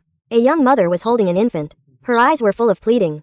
Manager Chen was explaining. I am sorry, but for the safety of hundreds of people in the entire community, we cannot arbitrarily accept outsiders. If you have relatives or friends in our community, you can provide proof. A middle-aged man cried out. Our community is no longer habitable. Last night the infected broke through the walls. We barely managed to escape. We are not infected. Another person shouted. You can't just watch us die, can you? The situation was very complicated. Out of humanitarianism, we cannot ignore these people seeking help. On the other hand, if we accept them rashly, it could bring huge risks to the community. As I hesitated, Lin Yang and his wife Xiao Yu also arrived at the scene. Lin Yang didn't say a word. He pulled me and He Zigang aside. We can't let them in. I just received news. Mingzu Garden was breached last night. The infection rate exceeded 60%. There must be bitten people among the survivors. They just haven't shown symptoms yet. But we can't just refuse them. Xiao Yu said softly. Her hand unconsciously caressed her swollen belly. Especially those children and the elderly. If we let them in, the entire community will be in danger. Lin Yang insisted. This is not an ordinary crisis. One infected person can cause an entire building to fall. I looked around, seeing more and more residents gathering, whispering among themselves. Some advocated immediate acceptance out of humanity. Others firmly opposed it. The scene became increasingly chaotic. This was a difficult choice. As someone deeply involved in community mutual aid, my opinion was particularly important at this moment. Taking a deep breath, I spoke. We can neither refuse them outright, nor accept them without discrimination. We should conduct necessary checks in isolation. Turning to Manager Chen, I continued. Does the property management have any places that can be used as temporary isolation points? For example, the underground garage or the clubhouse. Manager Chen pondered. 7F. The parking garage is not okay. Too open. The clubhouse is fine though. It has independent space and facilities. I suggest we handle it this way. Conduct preliminary screening for everyone who wants to enter. Those with obvious abnormal symptoms cannot enter. Others will be placed in the clubhouse under mandatory restraint and observation for at least 3 days. Observation will be conducted by the medical team. If there are no problems, then we can consider arranging accommodation. Lin Yang hesitated. The risk is still very high. I admit, but we cannot stand by and watch people die. If we were the ones trapped outside today, we would hope someone would lend a hand. But there must be strict prevention and control measures to ensure the safety of the community. After intense discussion, everyone finally accepted this compromise. Led by old Dr. Zhang, a retired doctor from the medical team. Preliminary checks were conducted on the newcomers. Those with obvious fever, wounds or other abnormal symptoms were regretfully turned away. The remaining 15 people were arranged to temporarily stay at the clubhouse, with volunteers taking turns on duty. The most heartbreaking part of the entire process was the young mother with the infant. After examination, Dr. Zhang found a blackened and rotten wound on her inner arm. This was irrefutable evidence of infection. Although she cried and begged us to at least take in her child, we discovered that the infant's exposed skin was also covered in large amounts of dark red, and the child's face was flushed, showing symptoms of high fever and convulsions. Everyone's heart felt as if it were being cut by a knife. Facing 2 lives that had effectively been sentenced to death, any comfort seemed pale and powerless. If we forcibly accepted them, it would only lead to the deaths of hundreds of people in the shelter. The mother seemed to realize the desperate reality. She stopped begging, clutching her child with vacant eyes. We could only watch as she turned and walked away. disappearing into the vast night. The faint cries of the infant in its mother's arms echoed in my ears for a long time. After settling the newcomers, I convened a meeting of the community's self-organized crisis response team, including property manager Chen Wei, Lin Yang, who had a police background, old Dr. Zhang, a retired doctor, and several neighbors actively participating in mutual aid. Today's events are just the beginning, I said directly. As the situation in the city deteriorates, more and more people will flock to relatively safe areas, including our community. We need to develop more comprehensive defense and response strategies. Lin Yang nodded. According to the information I received, the military has abandoned clearing some areas, and is instead focusing its efforts on protecting core security zones. Our area is now in a gray zone, and we basically have to rely on ourselves. This news weighed heavily on everyone's hearts. If even the military cannot control the situation, what can we ordinary citizens do? We can at least strengthen our own defenses, said He Zigang. Controlling entry and exit points, organizing patrol teams. Supplies are also a problem, Aunt Joe interjected. At the current rate of consumption, even with the shared supplies counted yesterday, the entire building can only last for about 2 weeks at most. And there are medical issues, old Dr. Zhang said with worry. Medicine is already starting to run short. If a large number of casualties appear, it will be difficult for us to cope. Silence fell in the conference room. Everyone was digesting these harsh realities, thinking about possible solutions. We need to divide the work and cooperate. I finally broke the silence. Every problem is important, but all have possible solutions. Security issues. You have a police background. Can you take the lead in organizing defense efforts? Lin Yang nodded. I can organize a patrol team and develop a defense plan, but I need manpower and equipment. The property management has some basic tools and walkie-talkies, which can be provided to the patrol team. Manager Chen said. I can also coordinate property management personnel from other buildings to participate. Aunt Joe will continue to be responsible for supplies. I will continue to assign tasks. Please organize personnel to resurvey all possible resources within the community, including the shops on the commercial street. There may be undiscovered reserves. Medical care will be led by old Dr. Zhang, in addition to taking care of the external personnel at the clubhouse. Please also prepare to deal with possible injuries and illnesses. After assigning the main tasks, the most important thing is information sharing and transparent decision-making. Each group must report at least once a day. Major situations will be reported at any time. All key decisions must be made through collective discussion. The groups should act immediately. Lin Yang led a dozen volunteers to inspect and reinforce the community walls. Aunt Joe organized personnel to update the supply list door to door. Old Dr. Zhang set up a makeshift medical station at the clubhouse and began observing the quarantined personnel. He Zigang and I were responsible for coordinating the work of all parties, while maintaining information contact with the outside world. Through various channels, we pieced together the latest situation map of the city. Nearly 1/3 of the areas in S-City have fallen. The military is evacuating important facilities and personnel. Jiangnan district is expected to abandon more peripheral areas in the coming days. At 3 p.m., Lin Yang rushed back to report. 2 weak points were found on the south wall, which have been temporarily reinforced. But the most worrying thing is the northwest corner. It is adjacent to an abandoned construction site. If a large number of infected people pass through there, our walls will be difficult to withstand. I thought for a moment. Can we seal it off completely? With cement or other materials? Lin Yang shook his head. There isn't enough material, and it takes time. I suggest setting up a key defense point there, with personnel on duty 24 hours a day. The northwest corner became our outpost, manned in rotation by residents with military or police backgrounds. It was equipped with simple weapons and walkie-talkies. At 7 p.m., old Dr. Zhang brought some relieving news. No abnormal symptoms have been found in the temporarily accommodated external personnel so far, and everyone's emotions are basically stable. But he also warned us that the incubation period of the virus may change, so we cannot completely relax our vigilance. As night fell, I stood on the rooftop, overlooking the city that was once familiar and now strange. Flashes of fire and explosions occasionally appeared in the distance. The searchlights of helicopters cut sharp beams through the darkness. S-City, the city I have lived in for 5 years, falling into the abyss little by little, and our small riverside flower city is like an isolated island temporarily floating in the torrent of the apocalypse. What are you thinking about? He Zigang's voice came from behind. I am thinking about how long we can last, I answered honestly. Supplies, safety, people's hearts, each is a huge challenge. He Zigang stood beside me and handed me a bottle of water. I just came back from visiting those outsiders at the club. Do you know there was a little boy among them? He asked me why the people outside have become so terrifying. I didn't know how to answer him. I was silent for a moment. Maybe one day we will know the answer. But for now we just need to survive and protect the people around us. Do you know? He Zigang suddenly smiled. A few weeks ago I was still worried about layoffs at the company. My wife was still complaining that I didn't go shopping with her. We were still arguing about the renovation style. Thinking about it now how insignificant those worries were. I also smiled. A few weeks ago my biggest pressure was to complete that damn payment system, and then rush back to my hometown before the new year. Now I don't even know what the situation is in my hometown. The phone has long been disconnected. Speaking of this, a deep longing for home surged in my heart. Are my parents well? Has the small town where I grew up also suffered the same disaster? These questions haunted me like ghosts, but I could not get any answers. Do you have any news from your parents? He Zigang seemed to have read my mind. I shook my head. The last phone call was 3 days ago. They said it was still relatively peaceful there.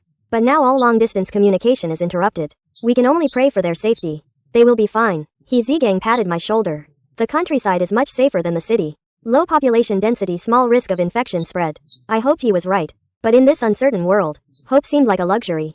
As we stood on the rooftop in silence, the walkie-talkie suddenly crackled and Lin Yang's urgent voice came through. Anomaly detected in the northwest corner. Repeat. He Zigang and I immediately rushed to the rooftop and headed towards the northwest corner. Along the way, more and more volunteers joined us, holding various makeshift weapons, iron bars, kitchen knives, even tennis rackets. When we reached the northwest corner, the scene before us was chilling. Under the dim streetlights, a dozen figures were slowly moving from the direction of the construction site. Their movements were stiff and uncoordinated, emitting chilling low growls. Infected, Lin Yang whispered. At least 15, possibly more. There were only 3 volunteers at the defense point in the northwest corner. They had retreated inside the wall, and were calling for support via walkie-talkie. Although the wall was still quite sturdy, if a large number of infected attacked concentrated Ly, it was hard to say how long they could hold on. Property manager Chen Wei rushed to the scene, his face pale. What should we do? Should we call the police? Lin Yang shook his head. The police force is already stretched thin. We have to rely on ourselves. I quickly surveyed the surroundings, looking for usable resources. Outside the northwest wall was a half-finished construction site. Various building materials and machinery were scattered around the site. The infected were approaching from the direction of the construction site, exhibiting clear group movement patterns. This was different from earlier reports, indicating they might be evolving. I have an idea, I suddenly said. The infected are very sensitive to sound and will be attracted. If we can create a sound source to lure them away. Too dangerous, He Zigang immediately objected. Who will be the bait? No one is needed, I explained. There are bulldozers and excavators on the construction site. If they can be started, the noise would be enough to attract the infected. Lin Yang's eyes lit up. That makes sense. But who will operate these machines? Everyone looked at each other in silence. Everyone present was an ordinary citizen. No one knows how to drive construction machinery. Just as they were at a stalemate, a hoarse voice came from behind. Turning around, I saw Uncle Wang from 801. A retired construction worker. He stepped forward. I've been in construction for 30 years. I know how to operate these machines. If I can help, I am willing to try. That's too dangerous, Manager Chen said worriedly. There are already infected people over there. It's not that complicated, Uncle Wang said. I am familiar with the small excavator on the construction site. The key is usually left in it. As long as we can get close to it, starting it is easy. The key is to distract the infected. After a brief discussion, we formulated a plan. Several young and strong volunteers will make noise by the wall to attract the infected. At the same time, Uncle Wang will take 2 guards and detour from the east gate of the community to approach the construction site as quietly as possible and start the excavator. Once the machine starts, retreat to the community immediately. After the plan was confirmed, we immediately put it into action. Several volunteers began to bang on metal and shout inside the wall, quickly attracting the attention of the infected. They turned towards the wall and began to ram and climb, letting out chilling roars. Meanwhile, Uncle Wang and 2 guards quietly left the community and took a detour to the construction site. More than 10 minutes passed. The situation by the wall became increasingly tense. Some infected people had already begun to try to climb. Although the wall was more than 3 meters high, they showed surprising persistence. Just as we were worried if the plan would succeed, the roar of an engine suddenly came from a distance. As the sound grew louder, the attention of the infected was indeed drawn. They stopped attacking the wall and moved towards the source of the sound. A few minutes later, the lights of the excavator on the construction site turned on. The vehicle began to move, making a loud noise. The infected were as if under a spell, all swarming towards the excavator. We anxiously awaited the return of Uncle Wang and the guards, praying they could escape safely. When Uncle Wang and the 2 guards returned to the community out of breath, everyone breathed a sigh of relief. Uncle Wang explained excitedly, I set the excavator to move slowly, while turning on the lights and the horn. It will continue to move for a while, luring those monsters further and further away. This temporary plan successfully resolved the crisis in the northwest corner, but it also served as a wake-up call. The community's defenses were not as strong as we imagined, and could be breached at any time. Back in the building, we held an emergency meeting, decided to strengthen defense measures and increase patrol personnel, set up obstacles at key locations, prepare makeshift weapons and escape routes. At the same time, we began to train more people in basic defense skills, including how to evacuate safely and how to treat minor injuries. Late at night, when I finally returned to my apartment and collapsed on the bed exhausted, my phone suddenly received a message. It was from an unknown number and the content was very brief. Infected appeared in the dormitory area. The situation is out of control. I was bitten. I am sorry, Wang Xiaomin. My heart sank to the bottom. Wang Xiaomin. The colleague who first reported the anomaly to me has now become one of the infected. Her cousin is in the hospital and she herself is in the dormitory area. As for me, I am in this relatively safe community for now. Why is fate so unfair? I tried to reply to the message, but the other party could no longer receive it. I don't know if she is still rational now. Is she enduring the pain brought by the virus? Has she become like Seven, a threat to humanity? I tossed and turned all night, not only because of concern for the safety of the community, but also because of a terrifying thought that welled up from the depths of my heart. If one day I also get infected, will I be like Wang Xiaomin, saying goodbye to friends and family in my last moments of sanity? And what's more terrifying is that in this world, how many people are experiencing the same fear and despair? The next morning I was awakened by a hurried knock on the door. Opening the door, I saw Lin Yang standing outside. His expression was grave. Something has happened at the club. Xiao Lu from room 903 is infected. My heart sank. What happened? Wasn't he quarantined a few days ago? On the surface, yes, Lin Yang explained. But last night he slipped out when the staff wasn't paying attention. He said he was going to see his girlfriend. He returned in the middle of the night with symptoms of infection. The wound on his abdomen looked like a bite. How many people did he come into contact with? I asked urgently. At least a dozen, including all the outsiders at the club and several staff members. Lin Yang's voice was full of worry. We've already sealed off the club, but the situation is complicated. Xiao Lia's symptoms are developing faster than any we've seen before, and he's more aggressive. I quickly got dressed and rushed to the club with Lin Yang. On the way he told me more details. When Xiao Lu returned, he had already started to have a fever. But he didn't report it immediately. 2 hours later he began to exhibit obvious violent behavior, attacking a staff member. Now he has completely lost his mind, and is locked in the club's storage room. But several other people have developed similar symptoms. When we arrived at the club, a cordon had already been set up. Property manager Chen Wei and several security guards were guarding the entrance, looking tense. Dr. Zhang was examining a pale-faced staff member. Seeing us arrive, he shook his head, indicating that the situation was not good. Xiao Lu has fully transformed, he said in a low voice. It's faster than any case we've seen before, and 3 of the contacts have already started to develop a fever. One of them has exhibited aggressive behavior. I looked around, seeing more than a dozen pairs of terrified eyes staring at us, expecting a solution, but facing an unknown and deadly virus. What could we ordinary people do? Taking a deep breath, I looked at Lin Yang. We need to implement zone isolation. Those who have already developed symptoms go into one room, close contacts go into another room, and everyone else goes into another area. At the same time, seal off the entire club. No one is allowed in or out. Lin Yang nodded and immediately began to make arrangements. But Manager Chen raised a cruel question. If they are all infected, what should we do? No one dared to answer this question. Between the fear of the spread of infection and humanitarianism, each of us was struggling. Let's control the situation first, I finally said. Then we'll discuss the next steps. Dr. Zhang, can you estimate how long it takes from infection to full transformation? Dr. Zhang pondered for a moment. Based on observations, this virus seems to be evolving. It only took about 4 hours for Xiao Lu to go from being bitten to completely losing his mind. This is much faster than the initial reports. 4 hours? This means our reaction time is extremely limited. If people in the club get infected on a large scale, the entire community will soon face great danger.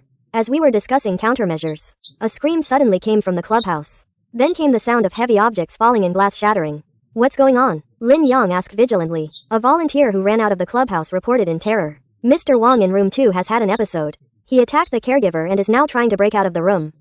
The situation is worse than we anticipated. The infection is spreading at a visible rate, and our defenses are crumbling. The next few hours were the longest and most agonizing of my life. We tried to reinforce the blockade of the clubhouse, while urgently evacuating residents near the clubhouse. The property management activated the emergency plan, cutting off some of the clubhouse's electricity and water supply, hoping to control the infected's movement. By noon the situation took a sharp turn for the worse. 6 people in the clubhouse had fully transformed. They began to act in coordination, trying to break through doors and windows. What's worse, at least 10 more people showed early symptoms, and were expected to transform soon. Lin Yang pulled me aside, his voice heavy. Li Wei, we have to make a decision. The clubhouse defenses won't hold much longer. If those infected break out, the entire community will be in danger. Do you have any suggestions? I asked, though I already guessed the answer. The military has standard procedures for dealing with infected zones, Lin Yang said with difficulty. Complete lockdown if necessary. He didn't finish, but I understood what he meant. This was an unimaginable choice. Sacrifice the dozens of people in the clubhouse, or put hundreds of people in the entire community at risk of annihilation. Logically the choice seemed clear, but from a human perspective, it was an almost unbearable decision. We don't have the right to decide whether others live or die, I said in a low voice, my voice trembling with emotion. There must be another way. But time was running out. When the first window in the clubhouse was broken, and an infected person's head poked out, Lin Yang no longer hesitated. He took out his walkie-talkie and gave an order. Execute Plan B. Repeat, execute Plan B. Then, Several volunteers with military and police backgrounds quickly took action. They blocked all roads leading to the clubhouse, setting up makeshift barricades. I couldn't bear to witness what happened next. I only remember walking back to my dorm, closing the door, curling up on the bed listening to the sounds from afar, feeling incredibly tired and guilty. This is the cruel reality of the apocalypse. Sometimes to survive, we have to make unimaginable choices. And these choices will forever be etched into the souls of the survivors, becoming permanent scars. In the evening, Hezegang knocked on my door. He didn't mention the clubhouse, just said simply, "New infected found in the West District. We need to strengthen our defenses." I nodded mechanically, and followed him to the West District of the community. The atmosphere in the community had become noticeably more tense. Residents hurried along, keeping their distance from each other, their eyes filled with vigilance and fear. This was a battle without visible smoke, and the front line was approaching each of us step by step. The third day after the incident, the atmosphere in the community has completely changed. The originally friendly and helpful neighborly relations have become tense and fragile. The distance between people is not just physical, but also psychological. Everyone looks at strangers with suspicion and defensiveness, afraid that the other person might be the next hidden infected. Communication in the mutual aid group has also become somber and cautious. No one mentions what happened at the clubhouse, as if it were a collective nightmare. As long as it's not spoken aloud, we can pretend it never happened. But reality cruelly reminds us that the outside world is collapsing, and our island is being eroded bit by bit. This morning I was cooking noodles in the kitchen. The doorbell suddenly rang. Through the peephole I saw Lin Yang standing outside the door, his expression grave. I opened the door and let him in, and he got straight to the point. "There's a problem with the supplies." "What problem?" I asked vigilantly. "Someone sneaked into our public supply storage room last night, and took a large amount of food and medicine." Lin Yang's voice was full of anger. It was enough for at least 5 or 6 families to eat for a week. I frowned. Did the surveillance footage capture who it was? The surveillance was deliberately turned off. Lin Yang shook his head. It must have been someone familiar with the community's situation. This news hit me like a punch to the chest. At this critical time, someone betrayed the collective, stealing everyone's shared survival supplies. This was not just a loss of supplies, but a fatal blow to the entire community's trust system. "What did Aunt Joe say?" I asked. Aunt Joe was in charge of supplies management, and knew the inventory situation best. She was taking stock of the exact losses. But the situation was more serious than we imagined. It wasn't just food and medicine. Some tools and weapons were also missing. My heart sank. What did tools and weapons imply? Was someone preparing to escape alone? Or was there a more sinister motive? This matter cannot be announced publicly. Otherwise it will cause panic. Notify the core members first. Gather at my place in an hour. Lin Yang nodded and turned to leave. I watched his retreating figure, and couldn't help but recall his decisiveness during the clubhouse incident. Although that decision might have saved the entire community, the price paid was dozens of lives and an eternal scar on everyone's heart. An hour later, Hezegang, Manager Chen and Dr. Zhang all arrived at my apartment. I briefly explained the situation, and then asked Aunt Joe to detail the losses. According to the inventory, the missing supplies included 5 bags of rice, 3 boxes of instant noodles, 2 boxes of canned goods, various medicines, especially antibiotics and fever reducers, some flashlights, batteries, several kitchen knives and tools. Aunt Joe's voice trembled slightly. According to our distribution standards, these supplies could have supported at least 7 or 8 families for a week. "Are there any clues?" Hezegang asked. "Did the surveillance really capture nothing?" Manager Chen shook his head. "The surveillance was professionally disabled. It's not something an ordinary resident could do." "Could it be outsiders?" Dr. Zhang raised the question. "Although the lockdown is strict, it's not impossible for someone to have infiltrated. But it is not impossible that someone has infiltrated." Lin Yang rejected this possibility. "The patrols around the community are very strict. If there were outsiders, they would definitely be discovered. The other party is too familiar with the locations of material storage and the surveillance system. It was definitely one of our own people." A moment of silence. One of our own. The word sounded so jarring in the current context. The mutual aid system we have always been proud of has actually developed such a serious crack in the face of crisis. If this matter were made public, it would deal a fatal blow to the trust within the community. I broke the silence. "But we can't pretend that nothing happened." "I have a guess," Hezegang said hesitantly. "Could it be a backlash from the clubhouse incident?" After that incident, many people were dissatisfied with our handling of it. This guess hit the nail on the head. The clubhouse incident had indeed divided the opinions of the community residents. Some people thought it was a necessary sacrifice that protected the majority. Others believed our decision was too cruel and violated humanitarian principles. Regardless of the motive, stealing public supplies is unacceptable. Lin Yang said firmly, "We must find the person responsible and deal with them severely. Otherwise more people will follow suit in the future." "But how do we find them?" Aunt Joe asked a crucial question. "No surveillance, no witnesses. Where do we start investigating?" I thought for a moment. Judging by the characteristics and quantity of the supplies, it was likely the act of a small group rather than an individual. "I suggest we approach it from 2 angles. First, observe who suddenly has abundant supplies recently. Second, monitor suspicious group activities. After discussion, we decided not to announce the theft incident to all residents for the time being, but to secretly strengthen material management and surveillance. At the same time, expand the patrol range, paying special attention to the edge areas of the community, to prevent anyone from leaving with a large amount of supplies. After the meeting ended, everyone left with heavy hearts. Lin Yang was the last to leave. He stopped at the doorway. Li Wei, I don't want to be disheartening, but the collapse of human nature might be more terrifying than the virus. I had no words to refute him, because deep down I knew he was right. For the next 2 days, we quietly strengthened surveillance of the community, especially on some residents whose behavior was abnormal. Although no conclusive evidence was found, several suspicious individuals gradually surfaced. The most noteworthy were several households in Building 11. They had been particularly low-key recently, rarely appearing in public, but according to patrol members, they seemed to have frequent interactions. On the morning of the 3rd day, He Zigang hurried to find me. There's a lead. Last night the patrol team found some traces in the northeast corner.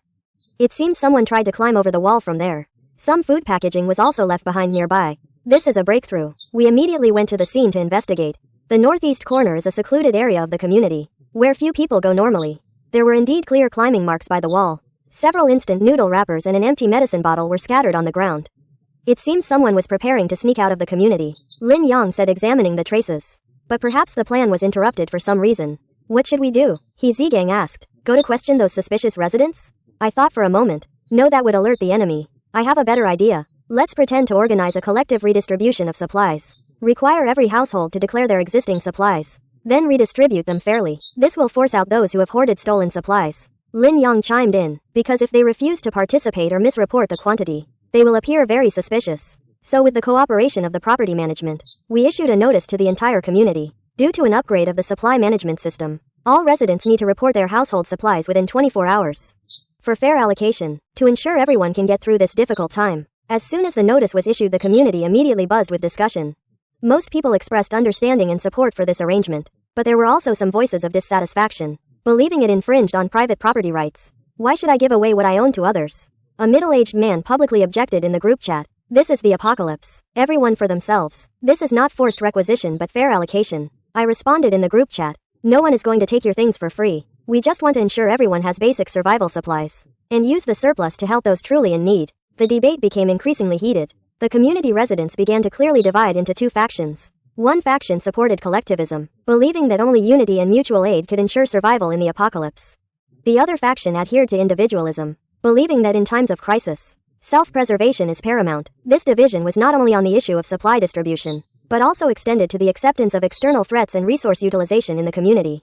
The originally closely united community began to show cracks. At 7 p.m. I was organizing the supply declaration forms. The doorbell rang again. It was Mr. Liu from Building 11, a middle-aged man in his 40s. Usually quiet, but always actively participated in community activities. Mr. Li, can I come in to talk? His expression was serious and nervous. I let him in, and after closing the door, he looked around and lowered his voice. I know who stole the supplies. My heart skipped a beat, but I remained calm. On the surface, who? Several households in Building 11. They formed a small group, planning to leave the community. Mr. Liu said I am their neighbor, and I accidentally overheard their conversation. They believe the community will fall soon, and want to leave as soon as possible. To the military safe zone in the west. Why steal public supplies? I asked, confused. If they want to leave, they can apply for their own share. Mr. Liu gave a wry smile, because they need more than just their own share. The road is fraught with danger. They need more food and medicine as a guarantee, and may even use it for bartering and bribery. He hesitated for a moment. They were very dissatisfied with the handling of the clubhouse incident, believing the community leadership was cruel and heartless, and not trustworthy. This information made me feel complicated. On one hand, stealing public supplies is wrong, but on the other hand, I can understand their fear and dissatisfaction. In a moment of life and death, everyone has the right to choose their own way of survival. When do they plan to leave?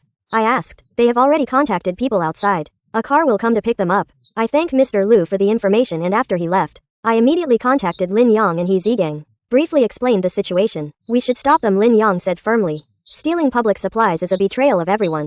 But if they really want to leave, do we have the right to stop them? He Zigang raised a question. Everyone has the freedom to choose. There is no easy answer to this question. In a normal society, people naturally have the right to freedom of movement. But in the current doomsday environment, all rules have been rewritten. Leaving the community means huge risks. Not only for those who leave, but also a threat to those who stay. What if they get infected outside and try to come back? After heated discussion, we finally reached a compromise. A plan not to stop them from leaving, but to demand the return of stolen public supplies, and to give up their subsequent share of the community. At the same time, once they leave, They are not allowed to return to the community to ensure collective safety. The next morning I personally went to Building 11. Found the representatives of those households, a young man named Wu Gang. When I directly stated my intention, he was first shocked, then quickly regained his composure.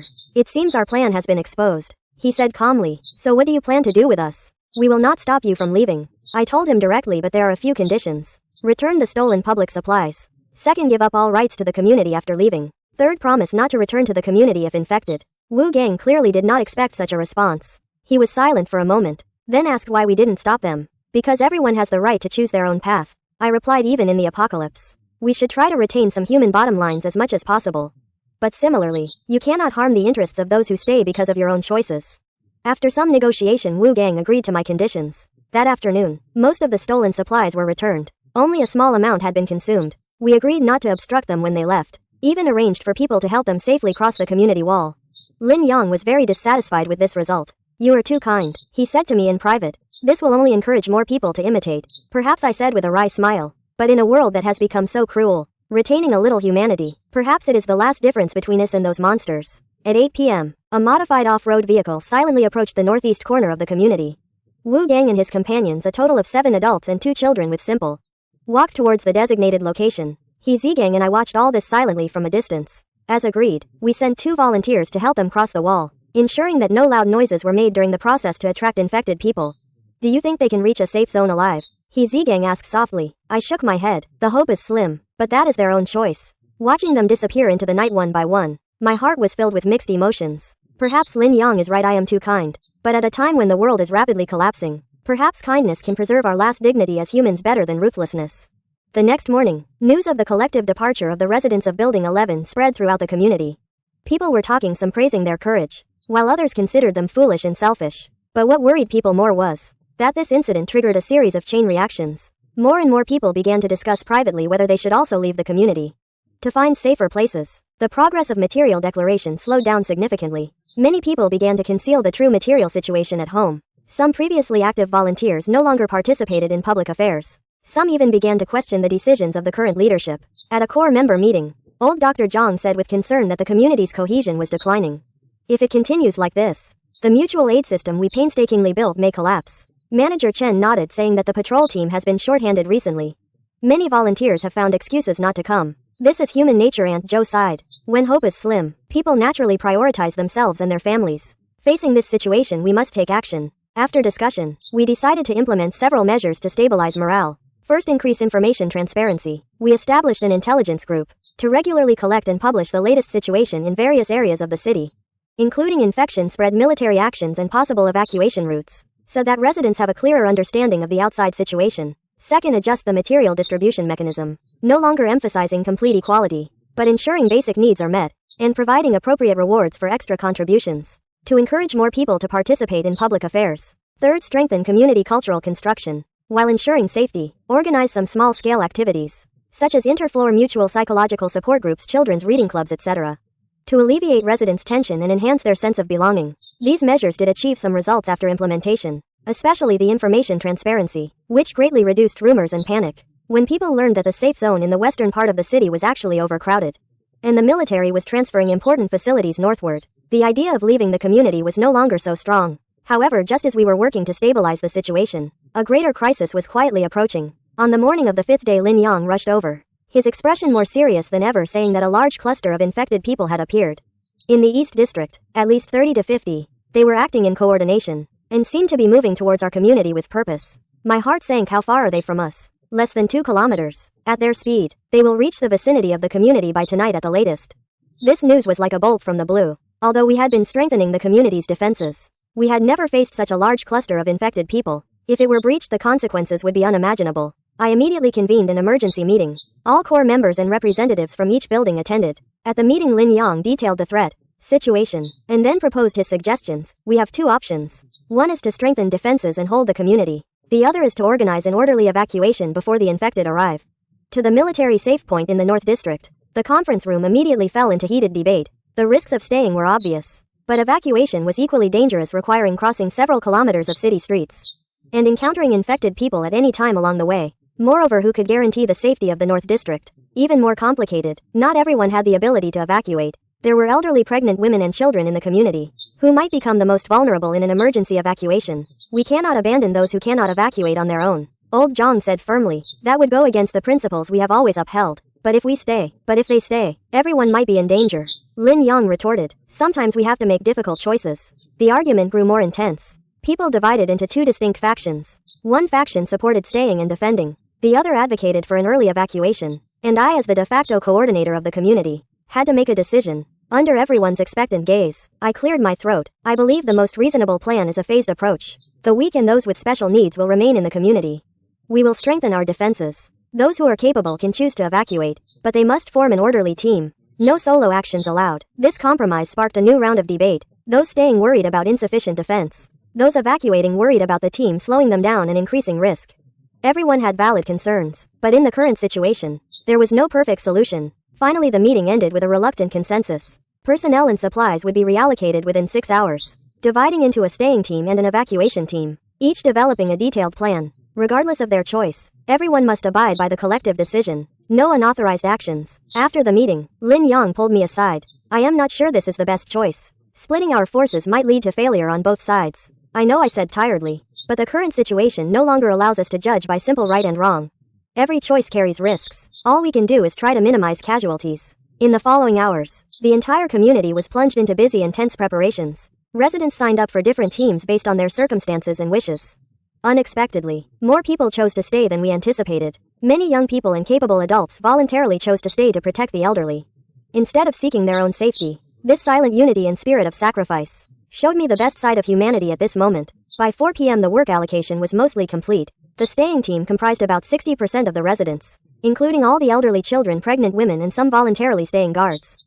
The evacuation team comprised about 40%, mainly young and strong adults. They would depart before dark, attempting to reach the safe point in the North District. Supplies were also fairly distributed. The staying team kept more food and defensive equipment. As they faced a protracted battle, the evacuation team received more portable food, medicine, and tools to cope with various situations on the road. By 6 p.m. evacuation preparations were complete. I stood at the east gate of the community watching the residents about to leave. Each of their faces showed complex emotions. Fear, reluctance, but also a glimmer of hope. Lin Yang was the leader of the evacuation team. As a former police officer, he had rich tactical experience and emergency response capabilities. He was the best candidate for this dangerous mission. Take care, I said, shaking his hand. If you reach the safe zone smoothly, send us a signal as soon as possible. You too, Lin Yang gripped my hand tightly. Hold the community and wait for us to bring reinforcements back. As the last ray of sunlight disappeared below the horizon, the evacuation team led by Lin Yang quietly left the community. I stood in place, watching their figures disappear into the night, silently praying for their safety. However, greater challenges still awaited us who stayed. When the night was deep and quiet, a chilling sound could be faintly heard in the distance. It was the low growl of a large group of infected moving, like a prelude to death, stepping closer and closer to our last refuge. I stood on the rooftop gazing at the darkness to the east, knowing tomorrow would be a battle for survival. Could our defenses hold against these inhuman monsters? Could the trust and unity we built between us endure in the face of death? All would be revealed when dawn arrived. 3 in the morning, I was awakened by He Zigang's urgent knocking. Li Wei, there, here. Infected have appeared in the southeast corner. I quickly got dressed and grabbed my backpack. It contained the most basic emergency supplies: a flashlight, a walkie-talkie, drinking water, a cleaver, and a few chocolate bars. This had become my habit these days. Always prepared for the worst, I asked as I went downstairs. At least 20, maybe more. He Zigang's voice was tense. Their movement is strange, like organized. This information sent a chill down my spine. Previous reports had already mentioned that the infected were evolving, exhibiting more advanced behavioral patterns. But witnessing this change firsthand was still chilling. Upon reaching the southeast corner of the residential area, the sky was still pitch black. Several volunteers were holding emergency lights, tensely watching the movements outside the wall. Under the dim yellow light, I saw about 30 infected moving slowly, circling the area but not directly attacking the wall. What are they doing? A volunteer asked, confused. It looks like reconnaissance. I carefully observed the infected's behavior. They were indeed not wandering aimlessly or attacking blindly like in the early days. Instead, they were moving along the perimeter of the wall, as if searching for weak points. Occasionally 1 or 2 would approach the wall, tentatively pushing and pulling. They're looking for an opening, I said in a low voice, as if assessing our defenses. He Zigang's expression was grim. That's impossible. Infected should NT have this kind of intelligence. Perhaps not intelligence but instinctive evolution, I replied. My mind rapidly analyzed various possibilities. Just as ants don't need to think individually, but can exhibit complex behavior as a group. Whatever the reason, one fact was clear. We were no longer facing the disorganized individual infected of the early days. but a dangerous group exhibiting some form of collective behavior. This made our situation even more perilous. Notify everyone, reinforce the defenses. I told He Zigang, especially the weak points of the wall. We need more manpower and materials. For the next 2 hours the entire residential area was in a state of busy wartime preparation. Every remaining resident was assigned a task. Some were reinforcing the walls, others preparing makeshift weapons. Some set up observation posts closely monitoring the infected's movements. Manager Chen mobilized all available construction materials in the area. Cement bags, steel bars, wooden planks, even furniture and appliances. Anything that could increase the strength of the defenses was used. Dr. Zhang set up a makeshift medical station in the community center's activity room to prepare for potential casualties. His assistants, several residents with nursing experience, were inventorying medicines and preparing sterilization equipment. At 6 in the morning, as the first rays of sunlight illuminated the east, we finally completed the basic defensive preparations. The main weak points of the wall were reinforced. Makeshift watchtowers were erected at several key locations. Necessary escape routes were also identified and marked. However, daylight brought not a sense of security, but greater fear. In the daylight we could finally clearly see the situation around the residential area. The number of infected far exceeded our imagination. No longer 30 but hundreds. They surrounded the southeast direction of the community. The number is still increasing. Even more disturbing, several distinctly different individuals appeared among the infected. They were taller than ordinary infected and moved more agilely, seemingly commanding the other infected. What are these? He Zigang pointed at those special individuals, his voice trembling slightly. Evolved types. I stared at those monsters, a cold fear rising in my heart. The virus mutated within them, producing a higher form. Can we resist? He Zigang asked the question in everyone's mind. I didn't answer immediately. As a programmer, I am used to analyzing the core of a problem and finding the optimal solution. But the situation before me was too complex to evaluate with simple logic. Too many unknown variables, too many uncontrollable factors. We must resist, I finally said. Not just for ourselves, but also for the old people and children who chose to stay. Now we are their only hope. At 10 in the morning the infected began their first probing attack. At first it was just sporadic individuals charging the wall, which we easily repelled. But as time went on the attacks became more coordinated and concentrated. By noon the wall in the southeast corner had already shown significant deformation. Several support points were on the verge of collapse. We need to transfer personnel from that direction, I said to Manager Chen, who rushed over. And prepare the second line of defense. Manager Chen nodded, immediately organizing personnel to begin evacuating residents from the southeast area. Meanwhile, several volunteers set up barricades and obstacles within the community, forming an inner defensive line. At 2 in the afternoon, the first large-scale attack began. Dozens of infected, under the guidance of those special individuals, concentrated their attack on a weak point of the southeast corner wall. Although our volunteers bravely resisted, repelling multiple charges with iron bars and homemade spears, the wall's structure was already shaking noticeably and couldn't hold for long. The volunteer responsible for the southeast corner defense reported via walkie-talkie, requesting reinforcements. Just as I was about to lead people to reinforce, He Zigang suddenly stopped me. Ilgo, you need to stay at the command center and coordinate the overall defense.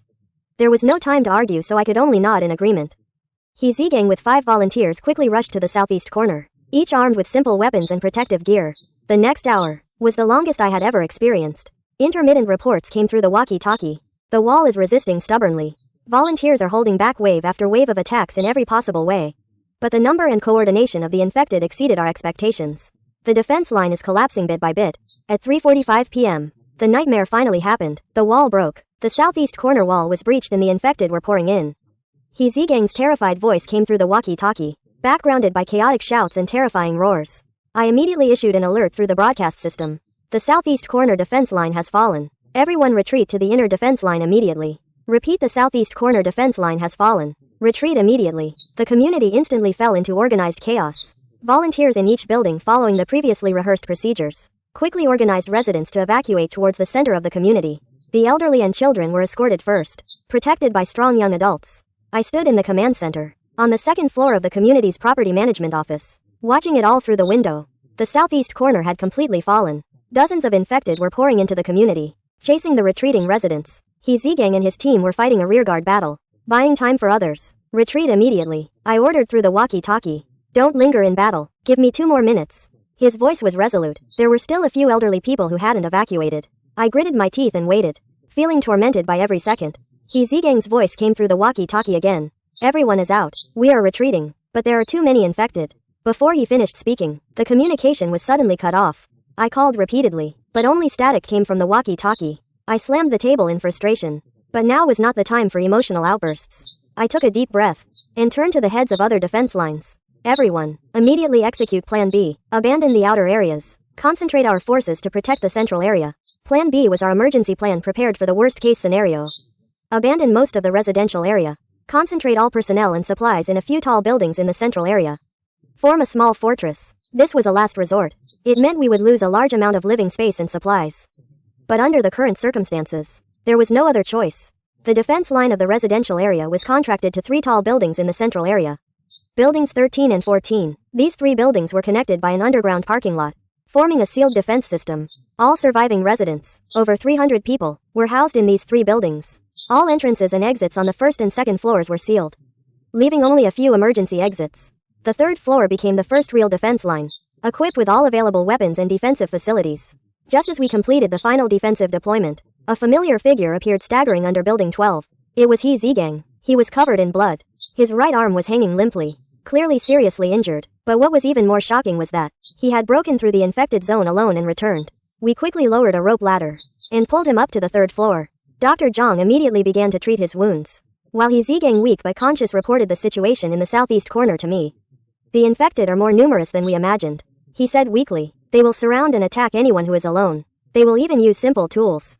The others couldn't escape. I held his hand, my heart filled with guilt and sorrow. Those brave volunteers sacrificed themselves to protect others. As the decision-maker, could I have done better? It's not your fault. He Zigang seemed to read my mind. We all knew the risks. Most people are still alive.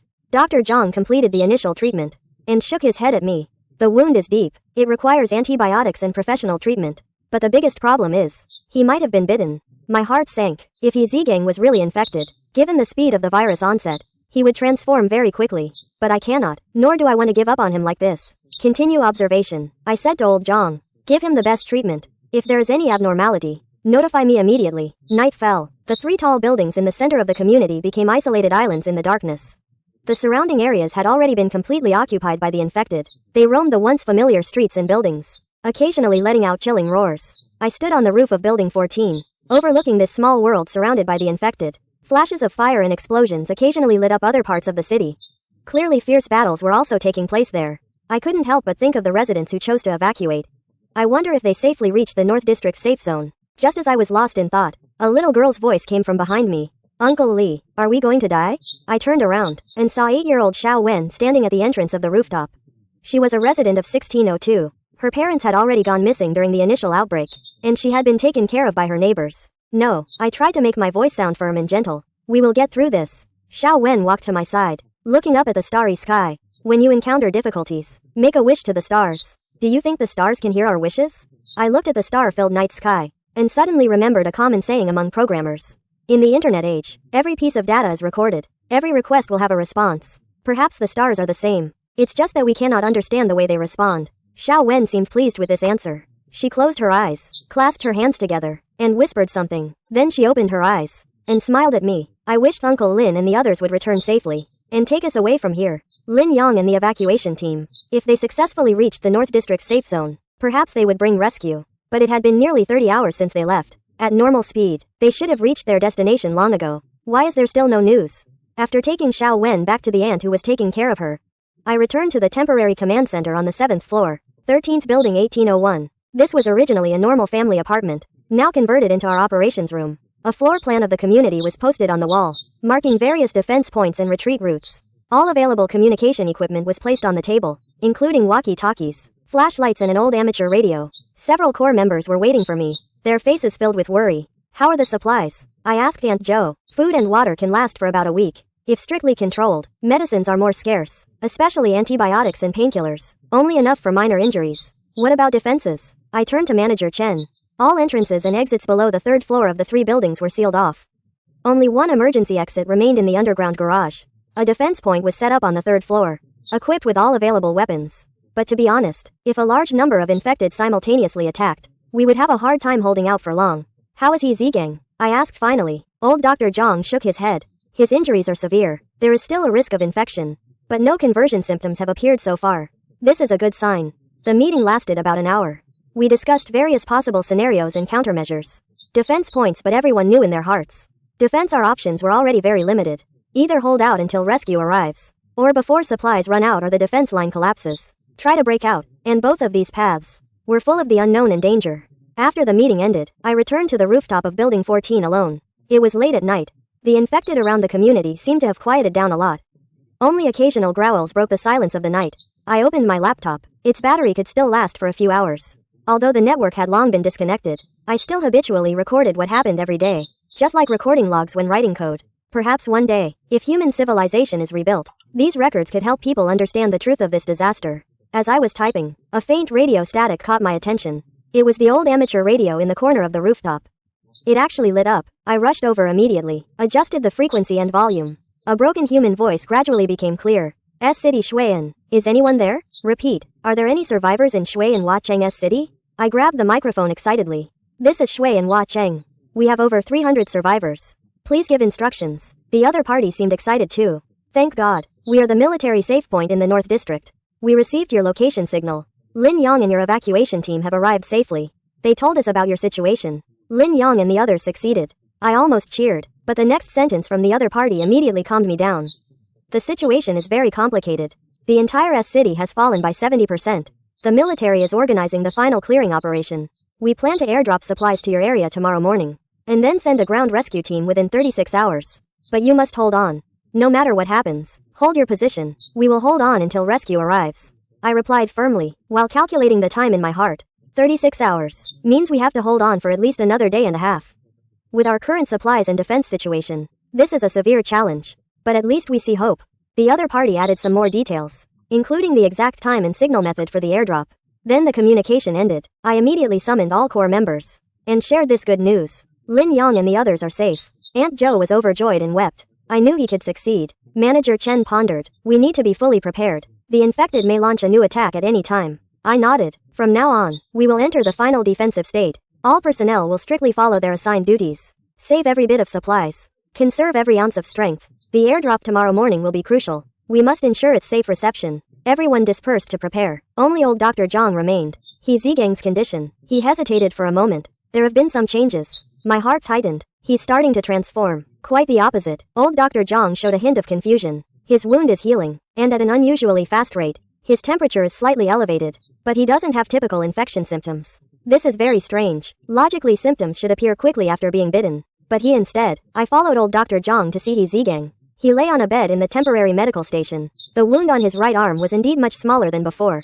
But his skin had an abnormal flush, and his breathing was more rapid than usual. What do you think this means? I asked old Dr. Zhang in a low voice. I am not sure. He shook his head. It could be some kind of immune response. Perhaps he has factors in his body that resist the virus. Or the virus is affecting him in a different way. I finished his sentence, a sense of unease rising in my heart. If the virus is truly evolving and developing new infection patterns, then all our previous knowledge and preventive measures may need to be re-evaluated.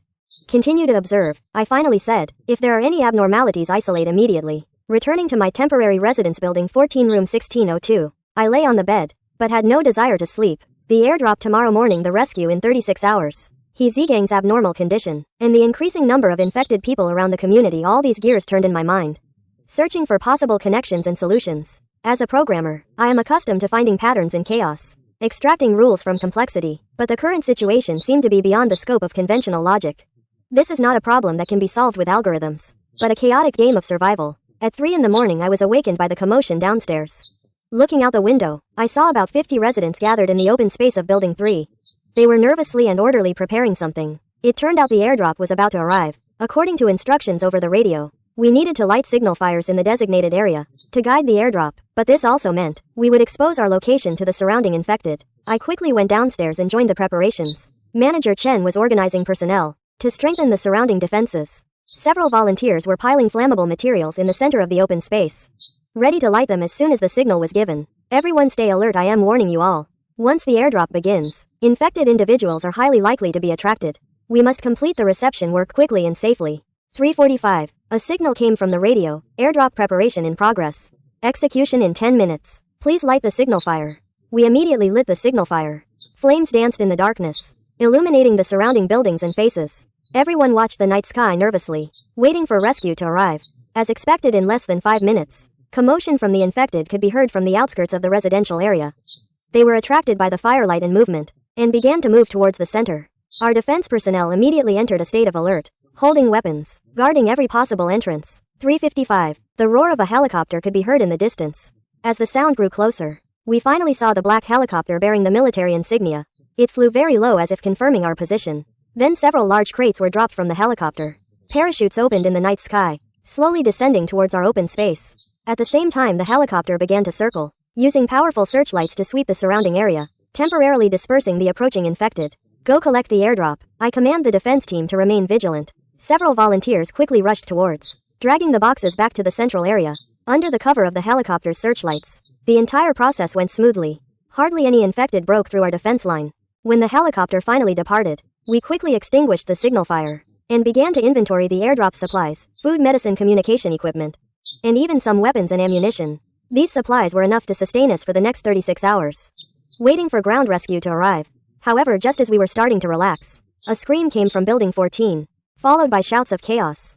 Infected. There's an infected in Building 14, 3rd floor. My heart sank to the bottom instantly. The 3rd floor is our first line of defense. If it's breached, the entire defense system will collapse. I immediately led a few armed volunteers to Building 14. The elevator had already been shut down. We could only climb to the 3rd floor via the stairs. When we arrived, the scene before us was shocking. He Zigang stood in the middle of the corridor, trembling all over, his eyes red. Around him 2 guards lay on the ground, motionless. Even more terrifying, the window at the end of the corridor had been broken, and several infected were trying to climb in. I shouted, unable to believe what I was seeing. What have you done? He turned to me, his eyes flashing with a light I had never seen before. It was neither the clarity of a normal person, nor the chaos of the infected, but a calculating indifference somewhere in between. They are calling me. His voice was hoarse and distorted. I can hear them. I have to let them in. I raised my weapon, my heart filled with grief and hesitation. He Zigang was my friend, a comrade who had fought alongside me these past few days. But now, he was no longer the person I knew. He Zigang, if you have even a shred of reason left, step back. My voice trembled with emotion. I don't want to hurt you. He tilted his head and looked at me, a strange smile appearing on his face. Li Wei, you are too naive. We are becoming a better species, they say. He suddenly lunged at me. His speed was astonishing. Instinctively I fired and the bullet hit his shoulder. But he seemed not to feel the pain and continued to charge. Just as he was about to pounce on me, the volunteers behind me opened fire. After a few gunshots, He Zigang finally fell, but his eyes remained open, a strange smile on his lips. Barricading the windows, I snapped back to reality. I shouted to the volunteers, "Don't let the infected in. Everyone act quickly. Use furniture and boards to barricade the broken windows, preventing more infected from climbing in." Meanwhile, I crouched down to check He Zigang's condition. He had no vital signs, but his physical state was baffling. His wounds had almost completely healed. His skin was covered with a strange membrane, and his blood had turned an abnormal deep red. This was unlike any infection symptoms we had seen before. "Take him to the medical station," I told the volunteers. "Handle him carefully, wear full protective gear." After dealing with the emergency in Building 14, I returned to the command center. Old Dr. Zhang was waiting for me, his expression grave. "I heard about what happened just now," he said in a low voice. "I am sorry I didn't notice He Zigang's abnormality in time." "It's not your fault," I shook my head. "We have no experience with this new mode of infection." "The problem is," old Dr. Zhang said worriedly, "if He Zigang could be infected and transformed without obvious symptoms, then there might be others among us in a similar state." This possibility was like a bucket of ice water poured over me. If there were indeed hidden infected among us, then no matter how tight our defenses, we could be breached from within. We need a way to identify this latent infection. I mused. Did He Zigang have any special symptoms before his transformation? Slightly elevated temperature? Wounds healed unusually fast, and old Dr. Zhang recalled. He said he could hear sounds like some kind of calling. I suddenly thought of something. Did he start acting strangely before the airdrop? Yes, old Dr. Zhang nodded. Indeed, he started showing obvious restlessness and auditory hallucinations last night. This timing is crucial. Could it be the sound of the helicopter or some other stimulus that triggered the final transformation of the virus in He Zigang? If so, then in the next 36 hours, as the rescue team approaches, more latent infected might be activated. We need to strengthen internal defenses, I decided. From now on, each building will have an isolation observation area. Anyone showing abnormal symptoms, no matter how mild, must be tested. At the same time, strengthen the shift system to ensure multiple supervisors at each critical post, preventing a breakthrough by a single infected individual. Old Dr. Zhang agreed, immediately starting to prepare the relevant measures. I, on the other hand, returned to the rooftop and reported the latest situation via radio to the North District Safe Point, especially about the discovery of this new mode of infection in He Zigang. "This is consistent with what we observed here," the other side responded. "The virus is indeed evolving, producing more complex infection patterns. We have reported this information to the Military Research Department. They are accelerating research on countermeasures." "How long until the ground rescue team can be dispatched?" I asked urgently. "According to the plan, it's 36 hours, but considering the new situation, we will try to advance it. Stay vigilant and be ready to evacuate at any time." After the communication ended, I stood on the rooftop, watching the sky gradually brighten in the east. A new day had begun. But the challenges we faced were more severe than yesterday. Not only did we have to defend against external infections, but we also had to be wary of potential latent infections from within. And rescue was still 36 hours away. I took a deep breath and turned towards the stairs. No matter how difficult the road ahead, we have no choice. We can only keep moving forward. Because on this isolated island surrounded by the infected, besides each other, we have no one else to rely on. The day after the breakout airdrop incident, the 3 buildings in the center of the residential area had become a true fortress. All windows on the first and second floors were sealed with steel plates and furniture, leaving only a few hidden observation posts. The 3rd floor was fully equipped, stocked with weapons and ammunition obtained from the airdrop. The passages between floors were strictly controlled, with at least 2 volunteers guarding each entry and exit point. Most importantly, we established a strict biological contamination screening mechanism, conducting full body checks on all residents every 4 hours. He Zigang's incident had sounded the alarm for everyone. The enemy might already be among us. I was in the temporary command center on the top floor of Building 14 reviewing the defense deployment map. Manager Chen rushed in reporting that 2 suspicious infected individuals had been found in Building 12. They exhibited symptoms similar to He Zigang, elevated temperature, abnormal behavior, and claimed. I immediately put down my work. Have they been isolated yet? They are being isolated, but the residents of Building 12 are somewhat resistant. They think we're overreacting, and are unwilling to see their family members forcibly quarantined. I followed Manager Chen to Building 12. I noticed the atmosphere in the residential area was even more tense than the day before. People hurried by keeping their distance from each other, their eyes filled with vigilance and fear. He Zigang's transformation had planted a terrible seed in the hearts of the survivors. Anyone, even the closest person, could unknowingly become a threat. By the time we reached Building 12, the situation had already gotten somewhat out of control. A dozen residents had gathered in the 3rd floor corridor, engaging in a dispute with the epidemic prevention volunteers. The focus of the argument was 2 quarantined residents, a middle-aged couple, who were confined to a temporarily converted isolation room, shouting something through the door. They just have a common cold. On what grounds are you locking them up? A young woman questioned agitatedly. The daughter of the quarantined couple. Regulations are regulations. Anyone showing suspicious symptoms must be placed in a quarantine room until confirmed safe. The volunteer replied sternly. This is for everyone's safety. The dispute intensified, and it was on the verge of escalating into a physical confrontation. I quickly stepped forward, signaling for calm from both sides. Everyone please calm down first. I said in as calm a tone as possible. This is just a precautionary measure. It doesn't mean they are definitely infected. If they show no signs of transformation after the observation period, they can go home, but they don't have any wounds. The daughter insisted, still unwilling to back down. My mother is just scared. She doesn't even have a scratch on her.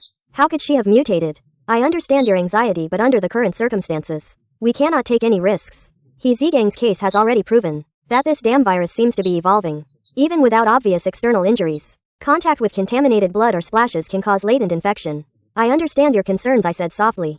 But please think about He Zigang's incident. If we had been more vigilant then, perhaps we could have avoided the damage and casualties in Building 14. Now we cannot make the same mistake. Mentioning He Zigang, the emotions in the crowd somewhat subsided. That tragic lesson was still fresh in everyone's minds. Then at least let me stay with them. The daughter pleaded. I can't let them face this alone. This is a difficult problem. From a humanitarian perspective, the sick naturally need the company of their loved ones. But from a defensive perspective, this increases the risk of cross-infection. I pondered for a moment and proposed a compromise. I thought about it and came up with a compromise. You can communicate with them through doors and windows, but direct contact is not allowed. At the same time, you also need to undergo 2 checks every day. If any abnormal symptoms appear, it must be reported immediately. Although the daughter was not satisfied, she could only accept this plan. The crowd gradually dispersed, but this small conflict sounded an alarm for me as time and pressure passed.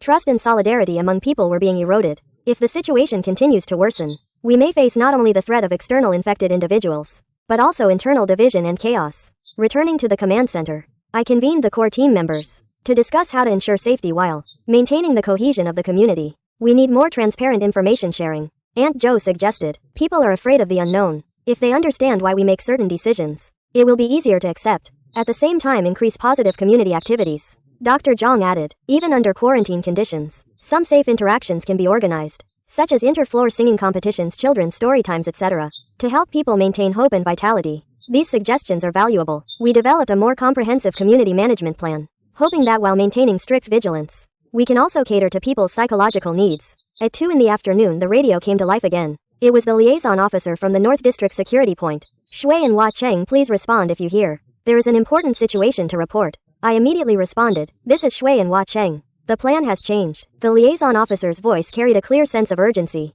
There has been a large-scale infection at the North District security point. We had to evacuate our original position. The rescue plan is temporarily shelved. This news was like a basin of ice water poured over my head. The North District security point was the largest refuge set up by the military in S City.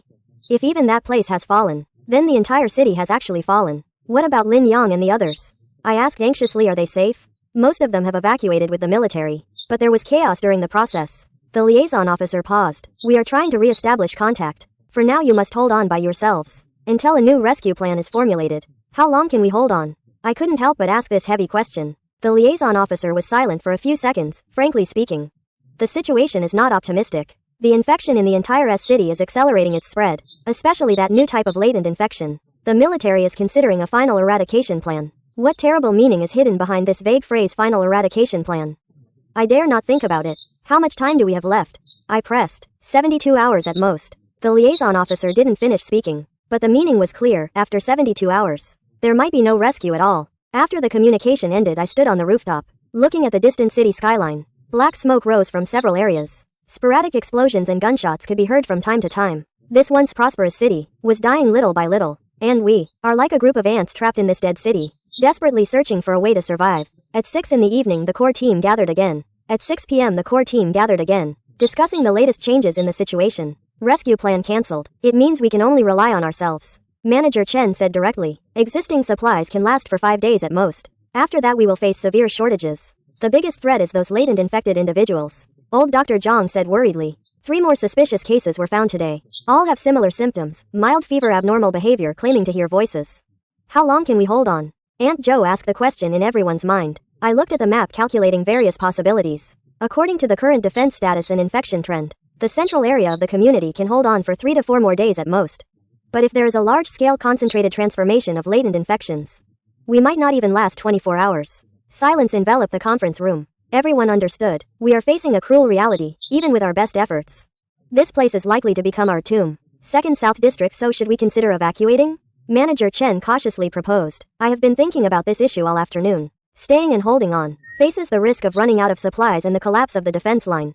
And evacuating means crossing a city full of infected people to a safe zone that may no longer exist. Both paths are full of danger, but at least evacuation still holds a glimmer of hope. I think evacuation is the only option, I finally said, but not blindly heading to the North District, but heading to the Qishan District on the outskirts of the city. I pointed to a spot on the map. There is a forestry station here. The surrounding population is sparse and the risk of infection is relatively low. If we can get there, we can temporarily avoid large-scale infections in the city and wait for further rescue. Qishan District is at least 25 kilometers away from here. Manager Chen frowned. Walking will take a whole day. Along the way we have to cross multiple areas that may have fallen. Moreover, we have over 300 people, including the elderly and children, Aunt Joe said worriedly. Such a large-scale evacuation. It is almost impossible not to attract the attention of the infected. These are all reasonable concerns, but compared to staying in the community and waiting to die, I prefer to actively seek a way to survive. We can evacuate in groups. I explained my plan. Groups maintain distance from each other and echo each other. The weak will be escorted by the strong. Each group will be equipped with sufficient communication and defense equipment. Take forest paths instead of main roads. Avoid known infected areas as much as possible. After intense discussion, the team finally agreed to the evacuation plan, but decided to conduct a small-scale reconnaissance first. I will lead a 5-person team to advance about 5 kilometers along the planned route, confirm the road conditions and safety status, then return to report. If the reconnaissance is successful, the main force will begin to evacuate within 48 hours. After the meeting, I began to organize the reconnaissance team. The team includes myself, 2 young people with outdoor experience, a retired soldier and a taxi driver familiar with the terrain of S City. We chose the lightest equipment, backpacks, drinking water, dry food, flashlights, and to ensure mobility. For communication, we brought walkie-talkies and a portable radio, which can be used to contact the community. But considering battery life and signal range, it is expected to maintain communication for only about 6 hours. At 10 p.m. the 5 of us gathered at the east gate of the community, ready to depart. The night is our ally. It can cover our actions to some extent. The weather was gloomy with no moonlight. Although it increased the difficulty of travel, it also reduced the risk of being discovered. Before leaving, I briefly explained some matters to the core members who were staying behind. Then I shook hands and bid farewell to everyone. If we haven't returned after 36 hours, we will evacuate according to the original plan. I told Manager Chen not to wait for us.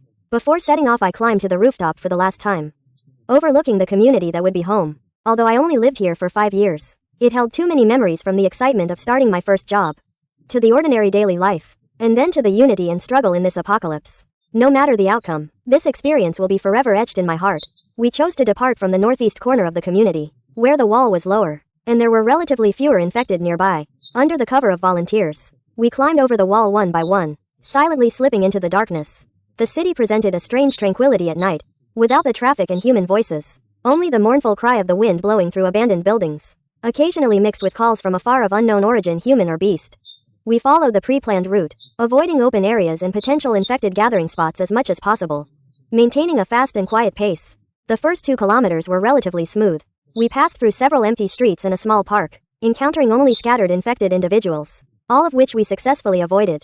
This part of the city seemed to have been abandoned by both the infected and humans, leaving only a dead silence. But as we approached the city center, the situation began to become complicated. At an intersection, we encountered our first real crisis. About 20 infected were wandering around an overturned truck. Their behavior patterns were different from what we had seen before, seeming more purposeful, stopping occasionally to listen to something. We hid in the shadows of a building, observing the group of infected. "What are they doing?" the retired soldier in the group asked in a low voice.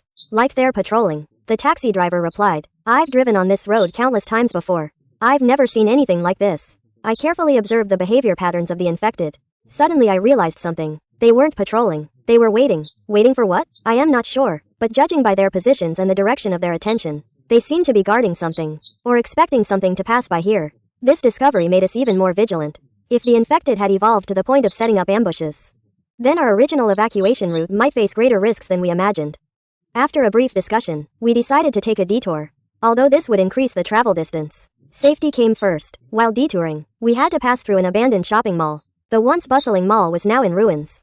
Shops were looted, and various trash and dried bloodstains were scattered on the ground. As we carefully walked through a clothing store, we suddenly heard a faint metallic clinking sound. We immediately became alert, standing back to back in a circle, defending against a possible attack. The sound came from deeper within the mall, as if someone or something was moving.